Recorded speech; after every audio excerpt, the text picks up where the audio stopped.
Շքեղ առանձնատան մթնշաղում մի տարեց կին ամեն օր արթնանում էր լռության ցավի բեռի տակ։ Որդու կնոջ կողմից նվաստացված ամենասիրելի մարդու կողմից անտեսված, նա պայքարում է ոտքի վրա մնալու համար։ Բայց ամեն ինչ փոխվում է, երբ ճշմարտությունը վերջապես բացահայտվում է նրանց աչքի առաջ, ովքեր ձացնում էին, թե չեն տեսնում։ Եթե այս պատմությունը ձեզ հետաքրքրեց, մի մոռացեք բաժանորդագրվել մեր ալիքին, ասեք մեզ, թե որ քաղաքից եք մեզ դիտում։ Շարունակեցինք։ Խոստանում եմ, որ սա լինելու է լավագույն պատմությունը, որ երբեք լսել եք ձեր կյանքում։ Արը դեռ լրիվ չէր բացվել, երբ տիկին Սաթենիկը զգաց իր ուսին դրված պինդ ձեռքի ծանրությունը։ Հպումը քնքուշ չէր, այն անհամբեր էր, գրեթե ագրեսիվ։ Նա դանդաղ բացեց աչքերը, զգալով մեջքի այդ ծանոթ ցավը, այն ցավը, որն ամեն առավոտ ուղեկցում էր իրեն, որպես դառը հիշեցում, որ իր մարմինն այլս նախկինը չէ։ Լիլիթի ձայնը սենյակի լռությունը կտրեց սուր դանակի պես։ Արթնացիր, տիկին Սաթենիկ։ Արդեն 6-ն անց է, ու այսօր շատ գործ կա անելու։ Երիտասարդ կինը պատասխանի չսպասեց։ Կտրուկ շարժումներով մոտեցավ պատուհանին, քաշեց ծանր վարագույրները, թույլ տալով, որ առավոտյան սառը լույսը ներխուժի սենյակ։ Տիկին Սաթենիկը մի քանի անգամ թարթեց աչքերը, փորձելով ընտելանալ հանկարծակի լույսին։ Նրա մարմինը բողոքեց, երբ փորձեց բարձրանալ անկողնուց։ Ամեն շարժում ցավոտ բանակցություն էր հնազանդվելու ցանկության այլս նախկինի պես չարձագանքող մարմնի իրականության միջ։ Լիլիթը դիտում էր այս ամենը, ձեռքերը խաչած, դեմքին անթերի դիմահարդարում, իսկ մուգ մազերը հավաքված էին կոկիկ սանրվածքով։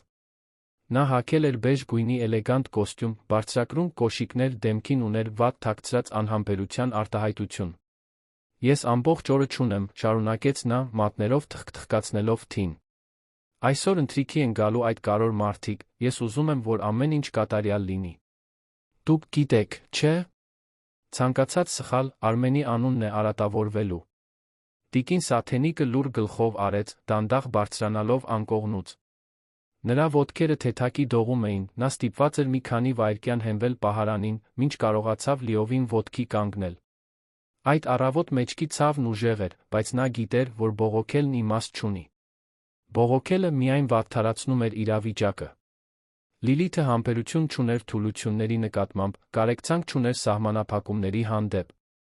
Նրա համար տիկին Սաթենիկը պարզապես մեկ պարտականություն էր մի տանը, որտեղ ամեն ինչ պետք է անթերի աշխատեր։ Առանձնատունը, որտեղ նրանք ապրում էին, գտնվում էր Երանի կենտրոնում, քաղաքի ամենաէլիտար թաղամասերից մեկում։ Դա 3 հարկանի տպավորիչ կառույց էր, խնամված այգիներով, տաքացվող լողավազանով, ավտոտնակով, որտեղ կայանված էին 3 ներկրված մեքենաներ։ Արմենն այդ տունը գնել էր 5 տարի առաջ, Լիլիթի հետ ամուսնանալուց անմիջապես հետո։ Այն ժամանակ նա իր գործարար հաջողության գագաթնակետին էր, ղեկավարելով մի տնտեսություն, որը երկրաչափական պրոգրեսիայով աճել էր։ Նրա համար այդ տունը իր նվաճած ամեն ինչի խորհրդանիշն էր։ Տիկին Սաթենիկի համար դա պարզապես մի վայր էր, որտեղ նա իրեն տանը չէր զգում։ Նա լավ էր հիշում, թե երբ Արմենն իրեն հրավիրեց այնտեղ ապրելու։ Դա այրյանալուց անմիջապես հետո էր, երբ միայնությունը սկսել էր չափազանց ծանր նստել այն փոքրիկ բնակարանում, որտեղ նա միայնակ մեծացրել էր իր որդուն։ Արմենը պնդեց, ասաց, որ ուզում է հոգ տանել իր մասին, որ դա նվազագույնն է, ինչ կարող է անել այն ամենից հետո, ինչ մայրը զոհաբերել էր իր համար։ Լիլիթն այն ժամանակ անմիջապես համաձայնեց, նույնիսկ գովեց ամուսնու նախաձեռնությունը, ասաց, որ հրաշալի կլինի սկեսրոջը մոտիկ ունենալ։ Բայց տիկին Սաթենիկը շուտով հասկացավ, որ այդ քաղցր խոսքերը պարզապես կեղծիք էին։ Իսկական Լիլիթը հայտնվում էր միայն այն ժամանակ, երբ Արմենը տնից դուրս էր գալիս։ Հիմա, դժվարությամբ հագնվելիս, հագնելով պարզ բլուզ սպորտային տաբատ, տիկին Սաթենիկը փորձում էր չմտածել, թե ինչպես էր իր կյանքը փոխվել վերջին 2 տարում։ Սկզբում ամեն ինչ տանելի էր թվում։ Լիլիթը պահպանում էր քաղաքավարության տեսքը, գոնե որդու ներկայությամբ։ Բայց կամաց-կամաց դիմակները սկսեցին ընկնել։ Սկզբում նուրբ մեկնաբանություններն էին իր հագուստի, խոսելաոճի, գավառական առոգանության մասին, որը նա երբեք լիովին չէր կորցրել։ Հետո եկան ավելի ուղիղ քննադատությունները, միշտ Արմենի ականջներից հեռու։ Եվ հետո, մոտ 1 տարի առաջ, սկսվեցին պահանջները։ Տիկին Սաթենիկը դանդաղ իջավ աստիճաններով, ամուր բռնած բազրիքից։ Տունն այդ ժամին լուռ էր։ Արմենն արդեն գնացել էր մարզասրահ, ինչպես անում էր ամեն առավոտ։ Նա կվերադառնար միայն ճաշի ժամին, իսկ հետո ուղիղ կգնար գրասենյակ, որտեղ կանցկացներ օրվա մնացած մասը, խորասուզված հանդիպումների բանակցությունների մեջ։ Լիլիթն իր հերթին ուներ իր առօրյան։ Առավոտյան նա համակարգում էր տան գործերը, հրամաններ տալիս, վերահսկում յուրաքանչյուր մանրուք։ Կեսօրին գնում էր իր հասարակական հանդիպումներին, ընկերուհիների հետ ճաշի, սպա սրահներ, պիլատեսի դասերի։ Երեկոյան նորից վերածվում էր կատարյալ կնոջ, միշտ ժպտերես, միշտ ուշադիր ամուսնու նկատմամբ։ Խոհանոցում Լուսինեն արդեն նախաճաշ էր պատրաստում։ Նա 20-ն անց նիհար, սմազերով երիտասարդ աղջիկ էր, որի մազերը հավաքված էին պարզ պոչիկով։ Նա 3 տարի աշխատում էր տանը, թերս, միակ մարդն էր այդ վայրում, որ տիկին Սաթենիկին վերաբերվում էր անկեղծ բարությամբ։ Երբ տեսավ տարեց կնոջը խոհանոց մտնելիս, Լուսինեն զուսպ ժպտաց մատուցեց մի բաժակ սուրճ կաթով, այնպես, ինչպես նա սիրում էր։ Բարի լույս, տիկին Սաթենիկ, մրմնջաց Լուսինեն, ձայնը ցածր պահելով։ Ձեզ համար կարագով հաց եմ պատրաստել։ Տաք է։ Տիկին Սաթենիկը գլխի շարժումով շնորհակալություն հայտնեց, նստեց խոհանոցի սեղանի մոտ, հեռու գլխավոր ճաշասենյակից, որտեղ Լիլիթը սովորաբար նախաճաշում էր։ Նա գիտեր, որ այդ տարածքում ցանկալի չէ, ոչ առավոտյան, ոչ էլ երբ Լիլիթը շտապում էր վատ տրամադրություն ուներ։ Խաղաղության րոպեները կարճ տեցին։ Շուտով Լիլիթը հայտնվեց խոհանոցի դռան մոտ, իր հետ բերելով բուրավետ թղթի վրա ձեռագիր ցուցակ։ Լուսինե, դու հիմա շուկա կգնաս, այս ցուցակի մեջի ամեն ինչը բերելու։ Փոխարինումներ չեմ ընդունում, պետք է լինեն հենց այս ապրանքանիշերը։ Իսկ դուք, տիկին Սաթենիկ, պետք է սկսեք հավաքել ճաշասենյակը։ Ուզում եմ, որ ամբողջ այդ ճենապակին հանեք պահարանից, լվանակ, զգուշությամբ չորացնեք դասավորեք սեղանին։ Հետո արդուկեք կտավե անձեռոցիկները։ Բոլորը 24 հատ են։ Եվ մի մոռացեք արդուկն օգտագործել ճիշտ ջերմաստիճանով, թե չէ կվառեք։ Տիկին Սաթենիկը զգաց, թե ինչպես ստամոքսը սեղմվեց։ Ամբողջ այդ ճենապակին լվանալը ծանր աշխատանք էր։ Յուրաքանչյուր կտոր պետք է շատ զգույշ վերցնել, իսկ պահարանն այնպիսի բարձրության վրա էր, որ ստիպում էր նրան մի քանի անգամ բարձրանալ ու իջնել աթոռակից։ 24 կտավե անձեռոցիկ արդուկելը նույնպես հեշտ գործ չէր։ Նրա դաստակները ցավում էին միայն մտածելուց։ Բայց նա ոչինչ չասաց։ Պարզապես լուռ վերջացրեց իր սուրճը, ոտքի կանգնեց, աշխատանքը սկսելու համար։ Լիլիթը մի քանի վայրկյան նրան դիտեց այն հաշվարկող հայացքով, որը տիկին Սաթենիկն այդքան լավ գիտեր։ Մի բան։ Ճաշից հետո ուզում եմ, որ հյուրասենյակի այն ղարաբաղյան գորգը ուղեք։ Մի քիչ ծուռ է, նյարդայնացնում է ինձ։ Պարզապես պետք է ճիշտ հավասարեցնել սուրճի սեղանիկի հետ։ Ղարաբաղյան այդ գորգը հեշտությամբ 30 կիլոգրամ կկշռեր։ Տիկին Սաթենիկը գիտեր, որովհետև արդեն փորձել էր այն տեղաշարժել, հազիվ էր կարողացել։ Բայց Լիլիթին այդ մանրամասները չէին հետաքրքրում։ Նրա համար սկեսուրը պարզապես անհարմար ներկայություն էր, որը պետք է ինչ-որ կերպ արդարացներ իր գոյությունը, այդ արդարացումն աշխատելն էր։ Լուսինեն անհանգիստ հայացք նետեց տիկին Սաթենիկին, բայց ոչինչ չասաց։ Նա գիտեր, որ ցանկացած միջամտություն վատ կընդունվի։ Լիլիթն իր հրամանները կասկածի տակ դնող աշխատակիցների հետ վարվելու յուրահատուկ ծուն էր։ Նրանք պարզապես անհետանում էին, ազատվում էին աշխատանքից անորոշ պատճառներով, շուտով փոխարինվում ուրիշներով, որոնք հարցեր չէին տալիս։ Լուսինեին այդ աշխատանքը պետք էր։ Նա պահում էր մորը 2 կրտսեր եղբայրներին։ Չէր կարող իրեն թույլ տալ բարձրաձայն համերաշխ լինել։ Հենց որ Լիլիթը դուրս եկավ խոհանոցից, Լուսինեն ցածրաձայն շշնջաց. Դուք չպետք է այդ ծանր բաներն անեք, տիկին Սաթենիկ։ Ձեր մեջքը չի դիմանա։ Տիկին Սաթենիկը պարզապես տխուր ժպտաց։ Ինչ կարող եմ անել, աղջիկս։ Եթե չանեմ, նա կբողոքի Արմենին։ Իսկ ես չեմ ուզում բեռ լինել որդուս համար։ Նա արդեն այնքան բան ունի անհանգստանալու։ Լուսինեն գլուխը թափահարեց, բայց չպնդեց։ Նա լավ գիտեր այդ դինամիկան։ Գիտեր իրեն անզոր էր զգում դրա դիմաց։ Տիկին Սաթենիկն իր աշխատանքային օրը սկսեց, պահարանից հանելով ճենապակյա իրերը։ Դրանք ափսեներ էին, բաժակներ, սկուտեղներ, բոլորը զարդարված ոսկեգույն մանրամասներով, նուրբ նկարներով։ Լիլիթը պնդում էր, որ այդ ամբողջական հավաքածուն օգտագործվի միայն հատուկ առիթներով, երբ կարևոր մարդկանց էին հյուրընկալում։ Դա ցուցադրամոլության մի ձև, ցույց տալու, որ նա համապատասխանում է ամուսնու սոցիալական դիրքին։ Յուրաքանչյուր կտոր զգուշությամբ դրվում էր խոհանոցի լվացարանի մեջ, որտեղ տիկին Սաթենիկը լվանում էր չեզոք լվացող միջոցով մի քանի անգամ պարզաջրում, նախքան փափուկ կտորով չորացնելը։ Աշխատանքը դանդաղ էր հոգնեցուցիչ։ Նրա ձեռքերը դողում էին, երբ պահում էր ավելի ծանր կտորները, նա ստիպված էր հաճախակի դադարներ տալ, մեջքը հանգստացնելու համար։ Ցավը մշտական ներկայություն էր, բաբախում էր ողնաշարի հիմքում, ճառագայթում դեպի ոտքերը։ Նա ցավազրկողներ էր խմում, բայց վերջերս դրանք կարծես թե ավելի ու ավելի քիչ էին ազդում։ Մտածում էր Արմենին խնդրել, որ իրեն բժշկի տանի, բայց միշտ հրաժարվում էր։ Չէր ուզում անհանգստացնել, չէր ուզում չափազանց փխրուն թվալ։ Եվ վախենում էր, թե ինչ կասեր Լիլիթը, եթե իմանար, որ նա բողոքում է։ Աշխատելիս տիկին Սաթենիկը թույլ էր տալիս, որ իր միտքը թափառի։ Մտածում էր անցյալի մասին, այն ժամանակների, երբ Արմենը պարզապես երազկոտ տղա էր, որը մոմի լույսի տակ էր դաս անում, քանի որ գումար չունեին լույսի վարձը վճարելու համար։ Նա աշխատում էր որպես հավաքարար 3 տարբեր տներում, արթնանում էր առավոտյան 4-ին վերադառնում միայն երեկոյան, հոգնած, բայց միշտ ժպիտով որդու համար։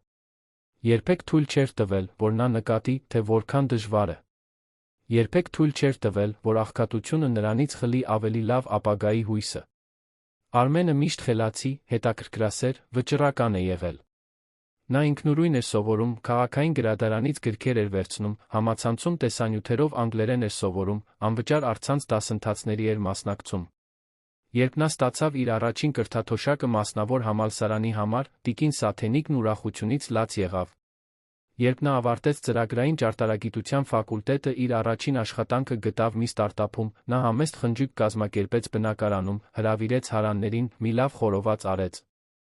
Եվ երբ նա մի քանի տարի անց բացեց իր սեփական ընկերությունը, սկսեց բարգավաճել, նա զգաց, որ զոհաբերության բոլոր այդ տարիներն արդարացված էին։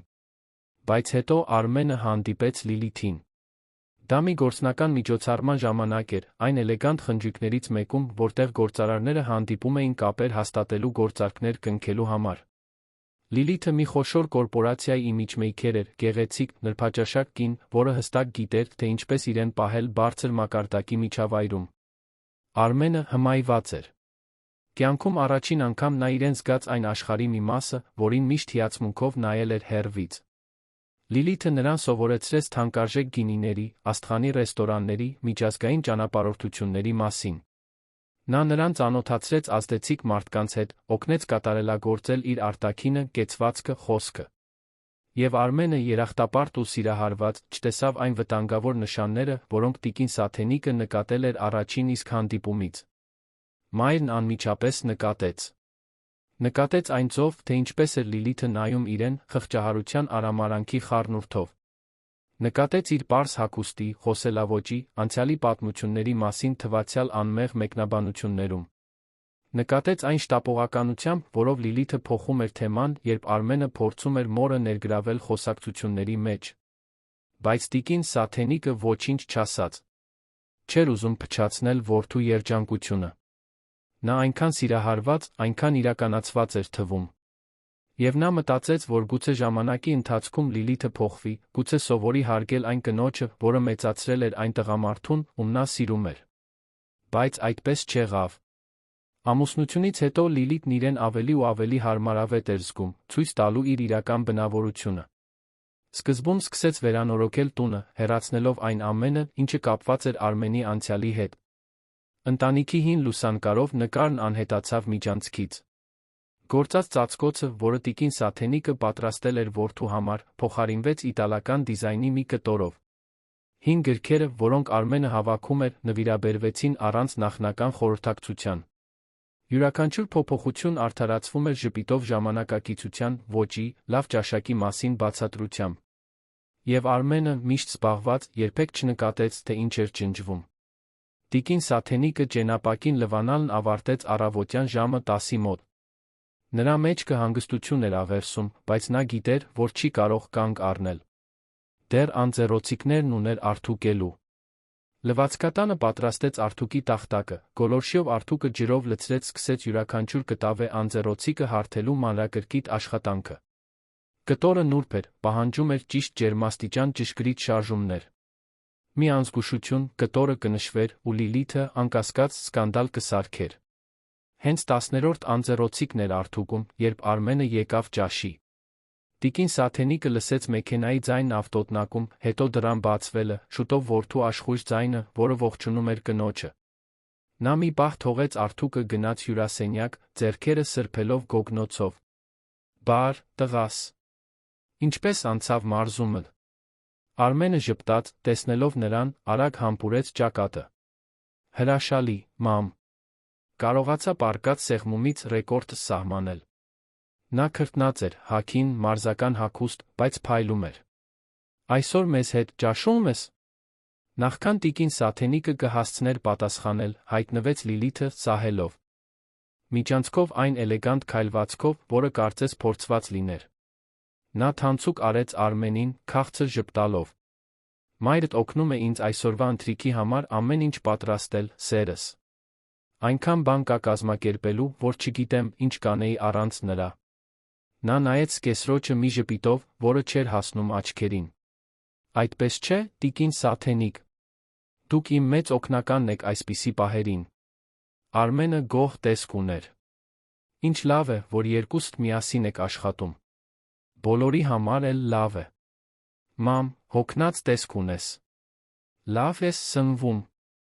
Տիկին Սաթենիկը ստիպված ժպտաց։ Լավ եմ, տղաս։ Պարզապես սովորական հոգնածությունը։ Լիլիթն արագ միջամտեց։ Պարզապես մայրդ պնդում է, որ ամեն ինչում օգնի, գիտես ինչպիսին է նա։ Ես արդեն ասել եմ, որ պետք չէ, բայց նա պնդում է։ Երի սովորությունը միշտ շատ աշխատելուց, հա։ Արմենը ծիծաղեց, զվարճանալով։ Ճիշտ է, մայրս երբեք չի կարողացել անգործ նստել։ Նաս մեկ անգամ համբուրեց մոր ճակատը Լիլիթի հետ գնաց ննջասենյակ, որտեղ Լոգան կընդուներ ճաշից առաջ։ Տիկին Սաթենիկը մի քանի վայրկյան կանգնած մնաց հյուրասենյակում, կրծքում սեղմոց զգալով։ Նա ուզում էր գոռալ, ուզում էր ճշմարտությունն ասել, բայց բառերը դուրս չէին գալիս։ Վախենում էր։ Վախենում էր, որ Արմենը չի հավատա իրեն, վախենում էր, որ իրեն խնդրահարույց կհամարեն, վախենում էր կորցնել այն քիչը, որ դեռ մնացել էր որդուց։ Այսպիսով, նա վերադարձավ լվացքատուն, շարունակեց արթուկել անձեռոցիկները։ Ճաշը մատուցվեց 12:30-ին։ Լուսինեն պարզ, բայց համեղ ուտեստ էր պատրաստել, բրինձ, լոբի, սոխով տապակած տավարի միս աղցան։ Տիկին Սաթենիկը կերավ խոհանոցում, ինչպես միշտ անում էր, երբ Արմենը տանն էր։ Լիլիթն այդպես էր նախընտրում, ասում էր, որ ավելի գործնական է, որ ճաշասենյակի սեղանը փոքր է։ Բայց ճշմարտությունն այլ էր։ Նա չէր ուզում սկեսրոջը մոտիկ, չէր ուզում ռիսկի դիմել, որ ձեր կինը կարող է անհարմար բան ասել, մի բան, որը կարող է արատավորել Լիլիթի կառուցած կատարյալ կերպարը։ Ճաշից հետո Արմենը վերադարձավ գրասենյակ, իսկ Լիլիթը գնաց ննջասենյակ հանգստանալու։ Տիկին Սաթենիկն այնուհետ դիմակայեց օրվա իր ամենադժվար խնդրին։ Ղարաբաղյան գորգը։ Նա գնաց հյուրասենյակ, որտեղ տպավորիչ գորգը ծածկում էր գրեթե ամբողջ հատակը։ Դա հին գորգ էր, որը բերվել էր, ինչպես Լիլիթը սիրում էր ասել հյուրերին, Ղարաբաղից։ Գույները վառ էին, կարմիր, կապույտ, ոսկեգույն, իսկ նախշերը կազմում էին բարդ հիպնոսացնող զարդանախշեր։ Այն ծանր էր, դժվար տեղաշարժվող։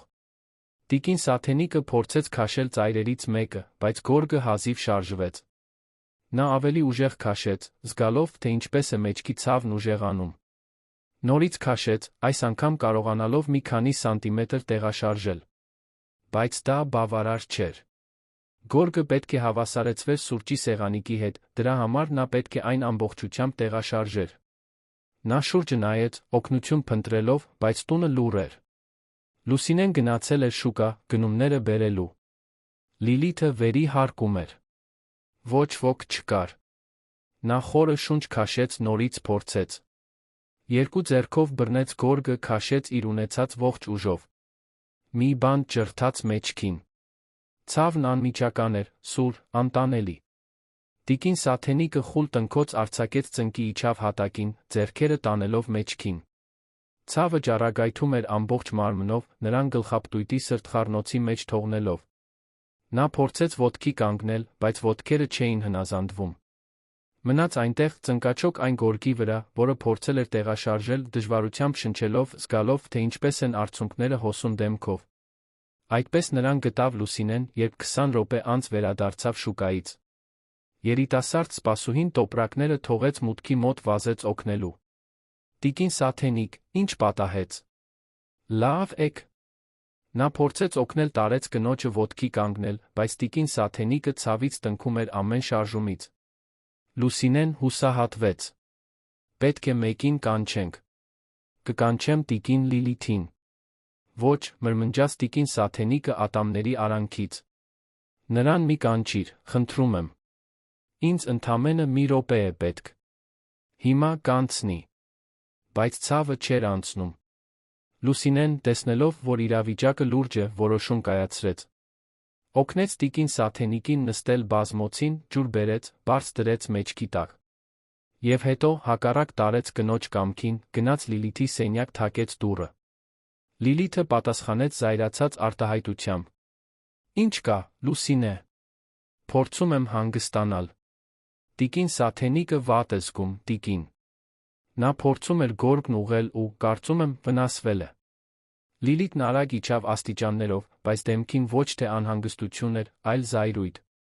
Հյուրասենյակում նա գտավ տիկին Սաթենիկին, նստած բազմոցին, գունատ, դեմքը թաց լուր արցունքներից։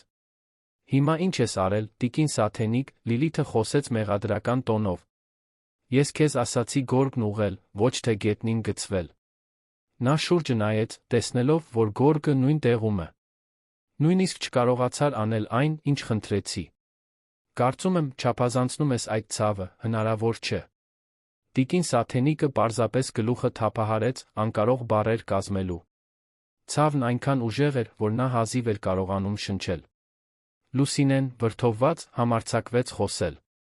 Ամենայն հարգանքով, տիկին Լիլիթ, բայց դուք տեսնում եք, որ նա իսկապես վատ է զգում։ Գուցե պետք է բժիշկ կանչենք։ Լիլիթը սառը հայացք նետեց սպասուհուն։ Քեզ չեն հարցրել, Լուսինե։ Վերադարձիր քո գործերին։ Իսկ դուք, տիկին Սաթենիկ, դադարեցրեք այս դրաման։ Դուք կբարձրանաք, մի քիչ կհանգստանաք, իսկ հետո կավարտեք այն, ինչ խնդրել եմ։ Այսօր երեկոյան հյուրեր ունենք, ես չեմ կարող թույլ տալ, որ քմահաճույքի պատճառով ամեն ինչ խառնաշփոթ լինի։ Հենց այդ պահին մուտքի դուռը բացվեց։ Արմենը մի կարևոր փաստաթուղթ էր մոռացել, վերադարձել էր այն վերցնելու։ Հյուրասենյակ մտնելով, նա բախվեց տեսարանին։ Մայրը գունատ ու դողացող բազմոցին, Լուսինեն անհանգիստ արտահայտությամբ, Լիլիթը կանգնած, ձեռքերը խաչած։ Ինչ է կատարվում այստեղ։ Մամ, լավ ես։ Տիկին Սաթենիկը փորձեց ժպտալ, բայց դա ավելի շատ ցավի ծամածրություն էր։ Լավ եմ, տղաս։ Պարզապես անցողիկ վատառողջություն է։ Արմենը համոզված չէր։ Նա մոտեցավ մորը, ծնկի իջավ նրա դիմաց բռնեց ձեռքերը։ Դրանք սառույցի պես սառն էին։ Ձեռքերդ սառցակալել են, մամ։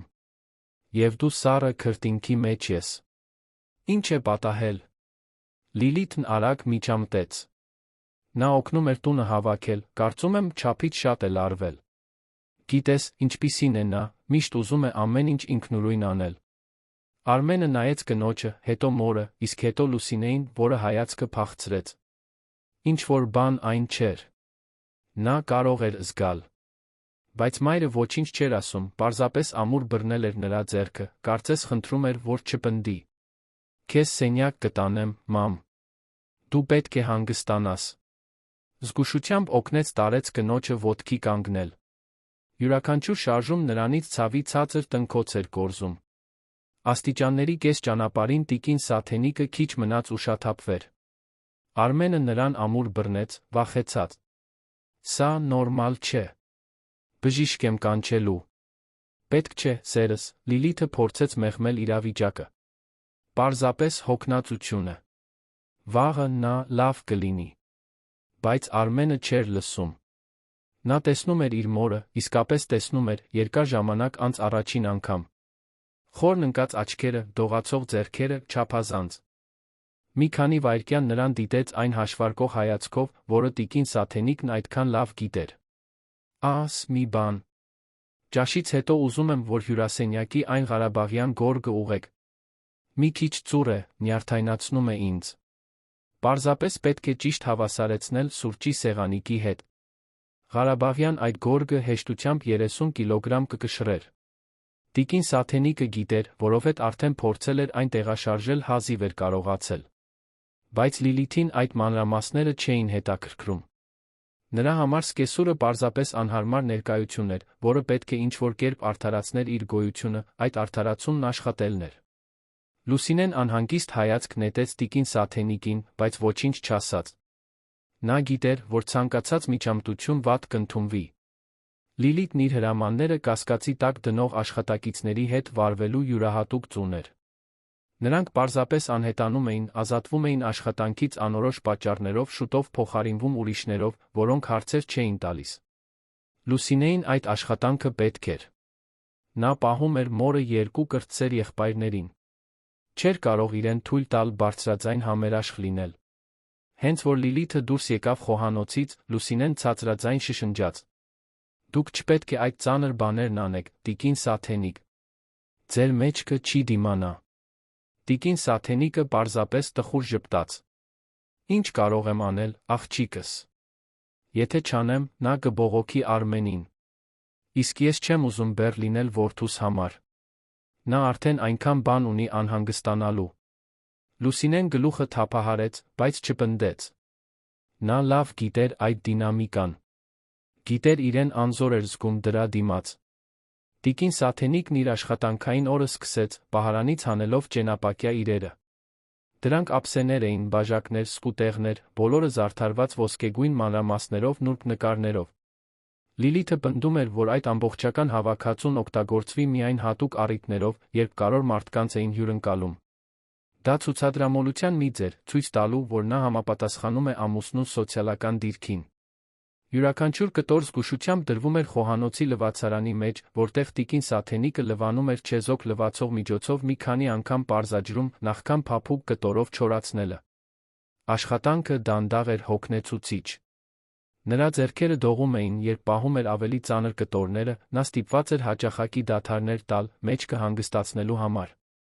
Ցավը մշտական ներկայություն էր, բաբախում էր ողնաշարի հիմքում, ճառագայթում դեպի ոտքերը։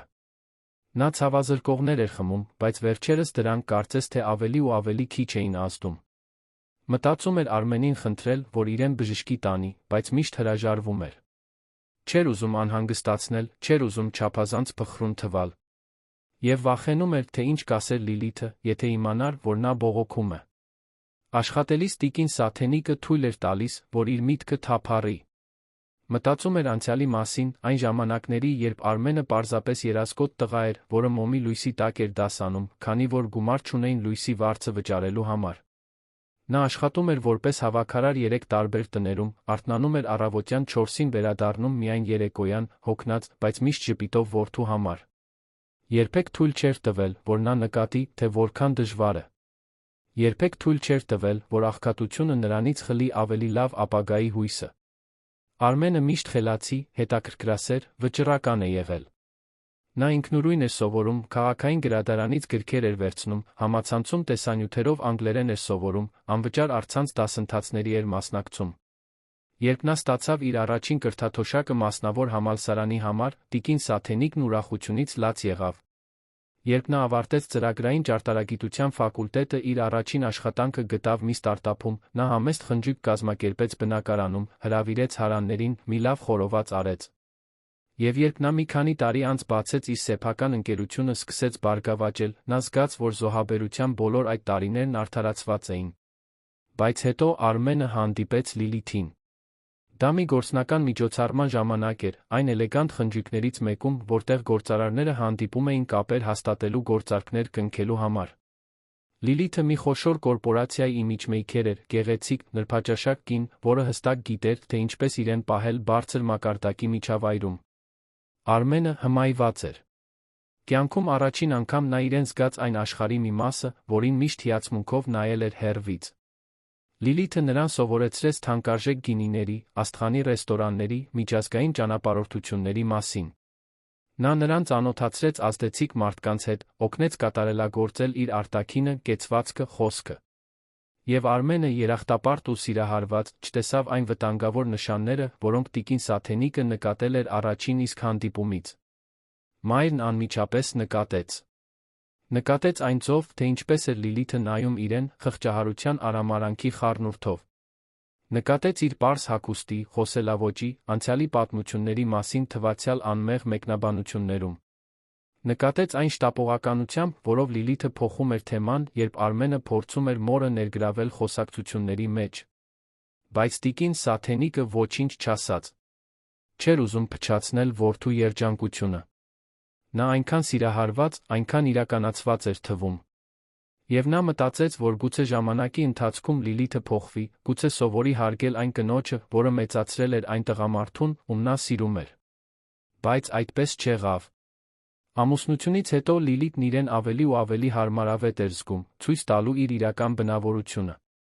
Սկզբում սկսեց վերանորոգել տունը, հեռացնելով այն ամենը, ինչը կապված էր Արմենի անցյալի հետ։ Ընտանիքի հին լուսանկարով նկարն անհետացավ միջանցքից։ Գործած ծածկոցը, որը տիկին Սաթենիկը պատրաստել էր որդու համար, փոխարինվեց իտալական դիզայնի մի կտորով։ Հին գրքերը, որոնք Արմենը հավաքում էր, նվիրաբերվեցին առանց նախնական խորհրդակցության։ Յուրաքանչյուր փոփոխություն արդարացվում էր ժպիտով ժամանակակիցության, ոճի, լավ ճաշակի մասին բացատրությամբ։ Եվ Արմենը, միշտ զբաղված, երբեք չնկատեց, թե ինչ էր ջնջվում։ Տիկին Սաթենիկը ճենապակին լվանալն ավարտեց առավոտյան ժամը 10-ի մոտ։ Նրա մեջքը հանգստություն էր աղերսում, բայց նա գիտեր, որ չի կարող կանգ առնել։ Դեռ անձեռոցիկներն ուներ արթուկելու։ Լվացկատանը պատրաստեց արթուկի տախտակը, գոլորշիով արթուկը ջրով լցրեց, սկսեց յուրաքանչյուր կտավե անձեռոցիկը հարթելու մանրակրկիտ աշխատանքը։ Կտորը նուրբ էր, պահանջում էր ճիշտ ջերմաստիճան ճշգրիտ շարժումներ։ Մի անզգուշություն, կտորը կնշվեր, ու Լիլիթը, անկասկած, սկանդալ կսարքեր։ Հենց 10-րդ անձեռոցիկն էր արթուկում, երբ Արմենը եկավ ճաշի։ Տիկին Սաթենիկը լսեց մեքենայի ձայնն ավտոտնակում, հետո դռան բացվելը, շուտով որդու աշխույժ ձայնը, որը ողջունում էր կնոջը։ Նա մի պահ թողեց արթուկը, գնաց հյուրասենյակ, ձեռքերը սրբելով գոգնոցով։ Բար, տղաս։ Ինչպես անցավ մարզումը։ Արմենը ժպտաց, տեսնելով նրան, արագ համբուրեց ճակատը։ Հրաշալի, մամ։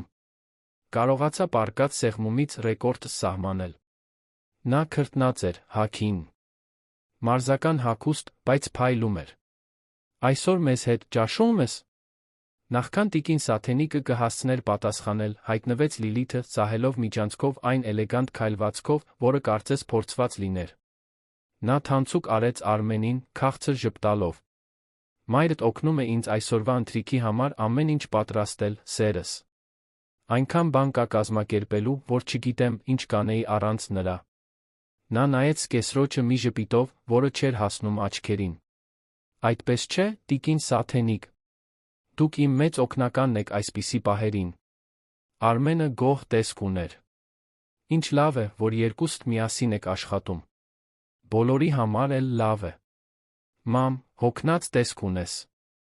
Լավ ես սնվում։ Տիկին Սաթենիկը ստիպված ժպտաց։ Լավ եմ, տղաս։ Պարզապես սովորական հոգնածությունը։ Լիլիթն արագ միջամտեց։ Պարզապես մայրդ պնդում է, որ ամեն ինչում օգնի, գիտես ինչպիսին է նա։ Ես արդեն ասել եմ, որ պետք չէ, բայց նա պնդում է։ Երի սովորությունը միշտ շատ աշխատելուց, հա։ Արմենը ծիծաղեց, զվարճանալով։ Ճիշտ է, մայրս երբեք չի կարողացել անգործ նստել։ Նաս մեկ անգամ համբուրեց մոր ճակատը Լիլիթի հետ գնաց ննջասենյակ, որտեղ լոգանք կընդուներ ճաշից առաջ։ Տիկին Սաթենիկը մի քանի վայրկյան կանգնած մնաց հյուրասենյակում, կրծքում սեղմոց զգալով։ Նա ուզում էր գոռալ, ուզում էր ճշմարտությունն ասել, բայց բառերը դուրս չէին գալիս։ Վախենում էր։ Վախենում էր, որ Արմենը չի հավատա իրեն, վախենում էր, որ իրեն խնդրահարույց կհամարեն, վախենում էր կորցնել այն քիչը, որ դեռ մնացել էր որդուց։ Այսպիսով, նա վերադարձավ լվացկատուն, շարունակեց արթուկել անձեռոցիկները։ Ճաշը մատուցվեց 12:30-ին։ Լուսինեն պարզ, բայց համեղ ուտեստ էր պատրաստել, բրինձ, լոբի, սոխով տապակած տավարի միս աղցան։ Տիկին Սաթենիկը կերավ խոհանոցում, ինչպես միշտ անում էր, երբ Արմենը տանն էր։ Լիլիթն այդպես էր նախընտրում, ասում էր, որ ավելի գործնական է, որ ճաշասենյակի սեղանը փոքր է։ Բայց ճշմարտությունն այլ էր։ Նա չէր ուզում սկեսրոջը մոտիկ, չէր ուզում ռիսկի դիմել, որ ծեր կինը կարող է անհարմար բան ասել, մի բան, որը կարող է արատավորել Լիլիթի կառուցած կատարյալ կերպարը։ Ճաշից հետո Արմենը վերադարձավ գրասենյակ, իսկ Լիլիթը գնաց ննջասենյակ հանգստանալու։ Տիկին Սաթենիկն այնուհետ դիմակայեց օրվա իր ամենադժվար խնդրին։ Ղարաբաղյան գորգը։ Նա գնաց հյուրասենյակ, որտեղ տպավորիչ գորգը ծածկում էր գրեթե ամբողջ հատակը։ Դա հին գորգ էր, որը բերվել էր, ինչպես Լիլիթը սիրում էր ասել հյուրերին, Ղարաբաղից։ Գույները վառ էին, կարմիր, կապույտ, ոսկեգույն, իսկ նախշերը կազմում էին բարդ հիպնոսացնող զարդանախշեր։ Այն ծանր էր, դժվար տեղաշարժվող։ Տիկին Սաթենիկը փորձեց քաշել ծայրերից մեկը, բայց գորգը հազիվ շարժվեց։ Նա ավելի ուժեղ քաշեց, զգալով, թե ինչպես է մեջքի ցավն ուժեղանում։ Նորից քաշեց, այս անգամ կարողանալով մի քանի սանտիմետր տեղաշարժել։ Բայց դա բավարար չէր։ Գորգը պետք է հավասարեցվեր սուրճի սեղանիկի հետ, դրա համար նա պետք է այն ամբողջությամբ տեղաշարժեր։ Նա շուրջը նայեց, օգնություն փնտրելով, բայց տունը լուռ էր։ Լուսինեն գնացել էր շուկա, գնումները բերելու։ Լիլիթը վերի հարկում էր։ Ոչ ոք չկար։ Նա խորը շունչ քաշեց, նորից փորձեց։ Երկու ձեռքով բռնեց գորգը, քաշեց իր ունեցած ողջ ուժով։ Մի բան ջրթաց մեջքին։ Ցավն անմիջական էր, սուր, անտանելի։ Տիկին Սաթենիկը խուլ տնքոց արձակեց ծնկի իջավ հատակին, ձեռքերը տանելով մեջքին։ Ցավը ճառագայթում էր ամբողջ մարմնով, նրան գլխապտույտի սրտխառնոցի մեջ թողնելով։ Նա փորձեց ոտքի կանգնել, բայց ոտքերը չէին հնազանդվում։ Մնաց այնտեղ, ծնկաչոք այն գորգի վրա, որը փորձել էր տեղաշարժել, դժվարությամբ շնչելով, զգալով, թե ինչպես են արցունքները հոսում դեմքով։ Այդպես նրան գտավ Լուսինեն, երբ 20 րոպե անց վերադարձավ շուկայից։ Երիտասարդ սպասուհին տոպրակները թողեց մուտքի մոտ, վազեց օգնելու։ Տիկին Սաթենիկ, ինչ պատահեց։ Լավ եք։ Նա փորձեց օգնել, տարեց կնոջը ոտքի կանգնել, բայց տիկին Սաթենիկը ցավից տնքում էր ամեն շարժումից։ Լուսինեն հուսահատվեց։ Պետք է մեկին կանչենք։ Կկանչեմ տիկին Լիլիթին։ Ոչ, մրմնջաց տիկին Սաթենիկը ատամների արանքից։ Նրան մի կանչիր, խնդրում եմ։ Ինձ ընդամենը մի րոպե է պետք։ Հիմա կանցնի։ Բայց ցավը չէր անցնում։ Լուսինեն, տեսնելով, որ իրավիճակը լուրջ է, որոշում կայացրեց։ Օգնեց տիկին Սաթենիկին նստել բազմոցին, ջուր բերեց, բարձ դրեց մեջքի տակ։ Եվ հետո, հակառակ տարեց կնոջ կամքին, գնաց Լիլիթի սենյակ, թակեց դուռը։ Լիլիթը պատասխանեց զայրացած արտահայտությամբ։ Ինչ կա, Լուսինե։ Փորձում եմ հանգստանալ։ Տիկին Սաթենիկը վատ է զգում, տիկին։ Նա փորձում էր գորգն ուղղել ու, կարծում եմ, վնասվել է։ Լիլիթն արագ իջավ աստիճաններով, բայց դեմքին ոչ թե անհանգստություն էր, այլ զայրույթ։ Հյուրասենյակում նա գտավ տիկին Սաթենիկին, նստած բազմոցին, գունատ, դեմքը թաց լուր արցունքներից։ Հիմա ինչ ես արել, տիկին Սաթենիկ, Լիլիթը խոսեց մեղադրական տոնով։ Ես քեզ ասացի գորգն ուղղել, ոչ թե գետնին գցվել։ Նա շուրջը նայեց, տեսնելով, որ գորգը նույն տեղում է։ Նույնիսկ չկարողացար անել այն, ինչ խնդրեցի։ Կարծում եմ, չափազանցնում ես այդ ցավը, հնարավոր չէ։ Տիկին Սաթենիկը պարզապես գլուխը թափահարեց, անկարող բառեր կազմելու։ Ցավն այնքան ուժեղ էր, որ նա հազիվ էր կարողանում շնչել։ Լուսինեն, վրդովված, համարձակվեց խոսել։ Ամենայն հարգանքով, տիկին Լիլիթ, բայց դուք տեսնում եք, որ նա իսկապես վատ է զգում։ Գուցե պետք է բժիշկ կանչենք։ Լիլիթը սառը հայացք նետեց սպասուհուն։ Քեզ չեն հարցրել, Լուսինե։ Վերադարձիր քո գործերին։ Իսկ դուք, տիկին Սաթենիկ, դադարեցրեք այս դրաման։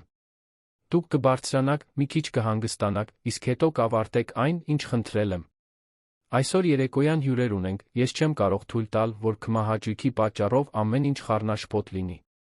Հենց այդ պահին մուտքի դուռը բացվեց։ Արմենը մի կարևոր փաստաթուղթ էր մոռացել, վերադարձել էր այն վերցնելու։ Հյուրասենյակ մտնելով, նա բախվեց տեսարանին։ Մայրը գունատ ու դողացող բազմոցին, Լուսինեն անհանգիստ արտահայտությամբ, Լիլիթը կանգնած, ձեռքերը խաչած։ Ինչ է կատարվում այստեղ։ Մամ, լավ ես։ Տիկին Սաթենիկը փորձեց ժպտալ, բայց դա ավելի շատ ցավի ծամածրություն էր։ Լավ եմ, տղաս։ Պարզապես անցողիկ վատառողջությունը։ Արմենը համոզված չէր։ Նա մոտեցավ մորը, ծնկի իջավ նրա դիմաց բռնեց ձեռքերը։ Դրանք սառույցի պես սառն էին։ Ձեռքերդ սառցակալել են, մամ։ Եվ դու սառը քրտինքի մեջ ես։ Ինչ է պատահել։ Լիլիթն արագ միջամտեց։ Նա օգնում էր տունը հավաքել, կարծում եմ չափից շատ էլ արվել։ Գիտես, ինչպիսին է նա, միշտ ուզում է ամեն ինչ ինքնուրույն անել։ Արմենը նայեց կնոջը, հետո մորը, իսկ հետո Լուսինեին, որը հայացքը փախցրեց։ Ինչ-որ բան այն չէր։ Նա կարող էր զգալ։ Բայց մայրը ոչինչ չէր ասում, պարզապես ամուր բռնել էր նրա ձեռքը, կարծես խնդրում էր, որ չպնդի։ Քեզ սենյակ կտանեմ, մամ։ Դու պետք է հանգստանաս։ Զգուշությամբ օգնեց տարեց կնոջը ոտքի կանգնել։ Յուրաքանչյուր շարժում նրանից ցավի ցածր տնքոց էր կորզում։ Աստիճանների կես ճանապարհին տիկին Սաթենիկը քիչ մնաց ուշաթափվեր։ Արմենը նրան ամուր բռնեց, վախեցած։ Սա նորմալ չէ։ Բժիշկ եմ կանչելու։ Պետք չէ, սերս, Լիլիթը փորձեց մեղմել իրավիճակը։ Պարզապես հոգնածությունը։ Վաղը նա լավ կլինի։ Բայց Արմենը չէր։ Գունատությունը, այն ձը, որով նա կծկվում էր ցավից։ Որքան ժամանակ էր նա այսպես։ Ինչու նա առաջ չէր նկատել։ Մեղքի զգացումը սկսեց քարի պես ծանրանալ նրա կրծքին։ Այսօր ընթրիք չի լինելու, վճռական ասաց Արմենը։ Ամեն ինչ չեղարկում եմ։ Մայրս հիմա ուշադրության կարիք ունի։ Լիլիթը բերանը բացեց բողոքելու, բայց ամուսնու դեմքի արտահայտությունը նրան ստիպեց նահանջել։ Դա մի արտահայտություն էր, որը նա լավ գիտեր, այն, որն Արմենն օգտագործում էր, երբ վերջնական որոշումներ էր կայացնում բիզնեսում։ Բանակցությունների տեղ չկար։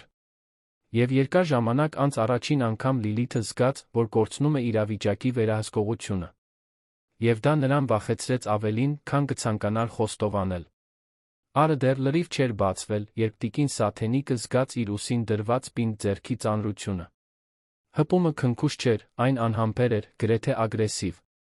Նա դանդաղ բացեց աչքերը, զգալով մեջքի այդ ծանոթ ցավը, այն ցավը, որն ամեն առավոտ ուղեկցում էր իրեն, որպես դառը հիշեցում, որ իր մարմինն այլս նախկինը չէ։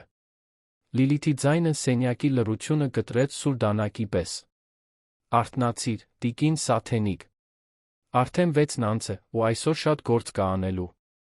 Երիտասարդ կինը պատասխանի չսպասեց։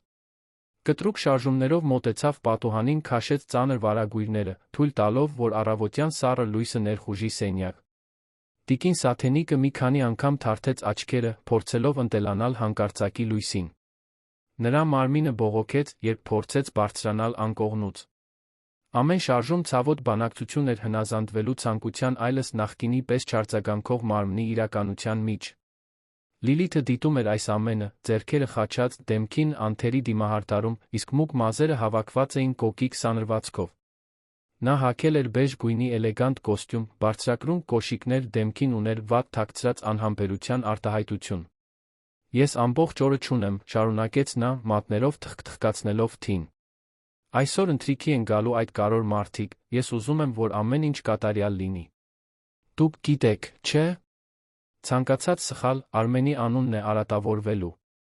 Տիկին Սաթենիկը լուռ գլխով արեց, դանդաղ բարձրանալով անկողնուց։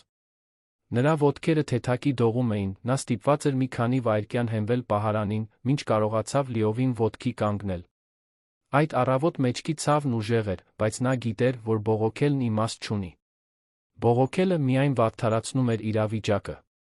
Լիլիթը համբերություն չուներ թուլությունների նկատմամբ, կարեկցանք չուներ սահմանափակումների հանդեպ։ Նրա համար տիկին Սաթենիկը պարզապես մեկ պարտականություն էր մի տանը, որտեղ ամեն ինչ պետք է անթերի աշխատեր։ Առանձնատունը, որտեղ նրանք ապրում էին, գտնվում էր Երանի կենտրոնում, քաղաքի ամենաէլիտար թաղամասերից մեկում։ Դա 3 հարկանի տպավորիչ կառույց էր, խնամված այգիներով, տաքացվող լողավազանով, ավտոտնակով, որտեղ կայանված էին 3 ներկրված մեքենաներ։ Արմենն այդ տունը գնել էր 5 տարի առաջ, Լիլիթի հետ ամուսնանալուց անմիջապես հետո։ Այն ժամանակ նա իր գործարար հաջողության գագաթնակետին էր, ղեկավարելով մի տնտեսություն, որը երկրաչափական պրոգրեսիայով աճել էր։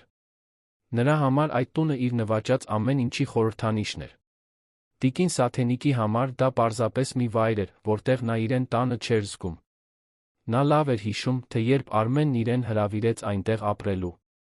Դա այրյանալուց անմիջապես հետո էր, երբ միայնությունը սկսել էր չափազանց ծանր նստել այն փոքրիկ բնակարանում, որտեղ նա միայնակ մեծացրել էր իր որդուն։ Արմենը պնդեց, ասաց, որ ուզում է հոգ տանել իր մասին, որ դա նվազագույնն է, ինչ կարող է անել այն ամենից հետո, ինչ մայրը զոհաբերել էր իր համար։ Լիլիթն այն ժամանակ անմիջապես համաձայնեց, նույնիսկ գովեց ամուսնու նախաձեռնությունը, ասաց, որ հրաշալի կլինի սկեսրոջը մոտիկ ունենալ։ Բայց տիկին Սաթենիկը շուտով հասկացավ, որ այդ քաղցր խոսքերը պարզապես կեղծիք էին։ Իսկական Լիլիթը հայտնվում էր միայն այն ժամանակ, երբ Արմենը տնից դուրս էր գալիս։ Հիմա, դժվարությամբ հագնվելիս, հագնելով պարզ բլուզ սպորտային տաբատ, տիկին Սաթենիկը փորձում էր չմտածել, թե ինչպես էր իր կյանքը փոխվել վերջին 2 տարում։ Սկզբում ամեն ինչ տանելի էր թվում։ Լիլիթը պահպանում էր քաղաքավարության տեսքը, գոնե որդու ներկայությամբ։ Բայց կամաց-կամաց դիմակները սկսեցին ընկնել։ Սկզբում նուրբ մեկնաբանություններն էին իր հագուստի, խոսելաոճի, գավառական առոգանության մասին, որը նա երբեք լիովին չէր կորցրել։ Հետո եկան ավելի ուղիղ քննադատությունները, միշտ Արմենի ականջներից հեռու։ Եվ հետո, մոտ 1 տարի առաջ, սկսվեցին պահանջները։ Տիկին Սաթենիկը դանդաղ իջավ աստիճաններով, ամուր բռնած բազրիքից։ Տունն այդ ժամին լուռ էր։ Արմենն արդեն գնացել էր մարզասրահ, ինչպես անում էր ամեն առավոտ։ Նա կվերադառնար միայն ճաշի ժամին, իսկ հետո ուղիղ կգնար գրասենյակ, որտեղ կանցկացներ օրվա մնացած մասը, խորասուզված հանդիպումների բանակցությունների մեջ։ Լիլիթն իր հերթին ուներ իր առօրյան։ Առավոտյան նա համակարգում էր տան գործերը, հրամաններ տալիս, վերահսկում յուրաքանչյուր մանրուք։ Կեսօրին գնում էր իր հասարակական հանդիպումներին, ընկերուհիների հետ ճաշի, սպա սրահներ, պիլատեսի դասերի։ Երեկոյան նորից վերածվում էր կատարյալ կնոջ, միշտ ժպտերես, միշտ ուշադիր ամուսնու նկատմամբ։ Խոհանոցում Լուսինեն արդեն նախաճաշ էր պատրաստում։ Նա 20-ն անց նիհար, սմազերով երիտասարդ աղջիկ էր, որի մազերը հավաքված էին պարզ պոչիկով։ Նա 3 տարի աշխատում էր տանը, թերս, միակ մարդն էր այդ վայրում, որ տիկին Սաթենիկին վերաբերվում էր անկեղծ բարությամբ։ Երբ տեսավ տարեց կնոջը խոհանոց մտնելիս, Լուսինեն զուսպ ժպտաց մատուցեց մի բաժակ սուրճ կաթով, այնպես, ինչպես նա սիրում էր։ Բարի լույս, տիկին Սաթենիկ, մրմնջաց Լուսինեն, ձայնը ցածր պահելով։ Ձեզ համար կարագով հաց եմ պատրաստել։ Տաք է։ Տիկին Սաթենիկը գլխի շարժումով շնորհակալություն հայտնեց, նստեց խոհանոցի սեղանի մոտ, հեռու գլխավոր ճաշասենյակից, որտեղ Լիլիթը սովորաբար նախաճաշում էր։ Նա գիտեր, որ այդ տարածքում ցանկալի չէ, ոչ առավոտյան, ոչ էլ երբ Լիլիթը շտապում էր վատ տրամադրություն ուներ։ Խաղաղության րոպեները կարճ տեցին։ Շուտով Լիլիթը հայտնվեց խոհանոցի դռան մոտ, իր հետ բերելով բուրավետ թղթի վրա ձեռագիր ցուցակ։ Լուսինե, դու հիմա շուկա կգնաս, այս ցուցակի մեջի ամեն ինչը բերելու։ Փոխարինումներ չեմ ընդունում, պետք է լինեն հենց այս ապրանքանիշերը։ Իսկ դուք, տիկին Սաթենիկ, պետք է սկսեք հավաքել ճաշասենյակը։ Ուզում եմ, որ ամբողջ այդ ճենապակին հանեք պահարանից, լվանակ, զգուշությամբ չորացնեք դասավորեք սեղանին։ Հետո արդուկեք կտավե անձեռոցիկները։ Բոլորը 24 հատ են։ Եվ մի մոռացեք արդուկն օգտագործել ճիշտ ջերմաստիճանով, թե չէ կվառեք։ Տիկին Սաթենիկը զգաց, թե ինչպես ստամոքսը սեղմվեց։ Ամբողջ այդ ճենապակին լվանալը ծանր աշխատանք էր։ Յուրաքանչյուր կտոր պետք է շատ զգույշ վերցնել, իսկ պահարանն այնպիսի բարձրության վրա էր, որ ստիպում էր նրան մի քանի անգամ բարձրանալ ու իջնել աթոռակից։ 24 կտավե անձեռոցիկ արդուկելը նույնպես հեշտ գործ չէր։ Նրա դաստակները ցավում էին միայն մտածելուց։ Բայց նա ոչինչ չասաց։ Պարզապես լուռ վերջացրեց իր սուրճը, ոտքի կանգնեց, աշխատանքը սկսելու համար։ Լիլիթը լսում։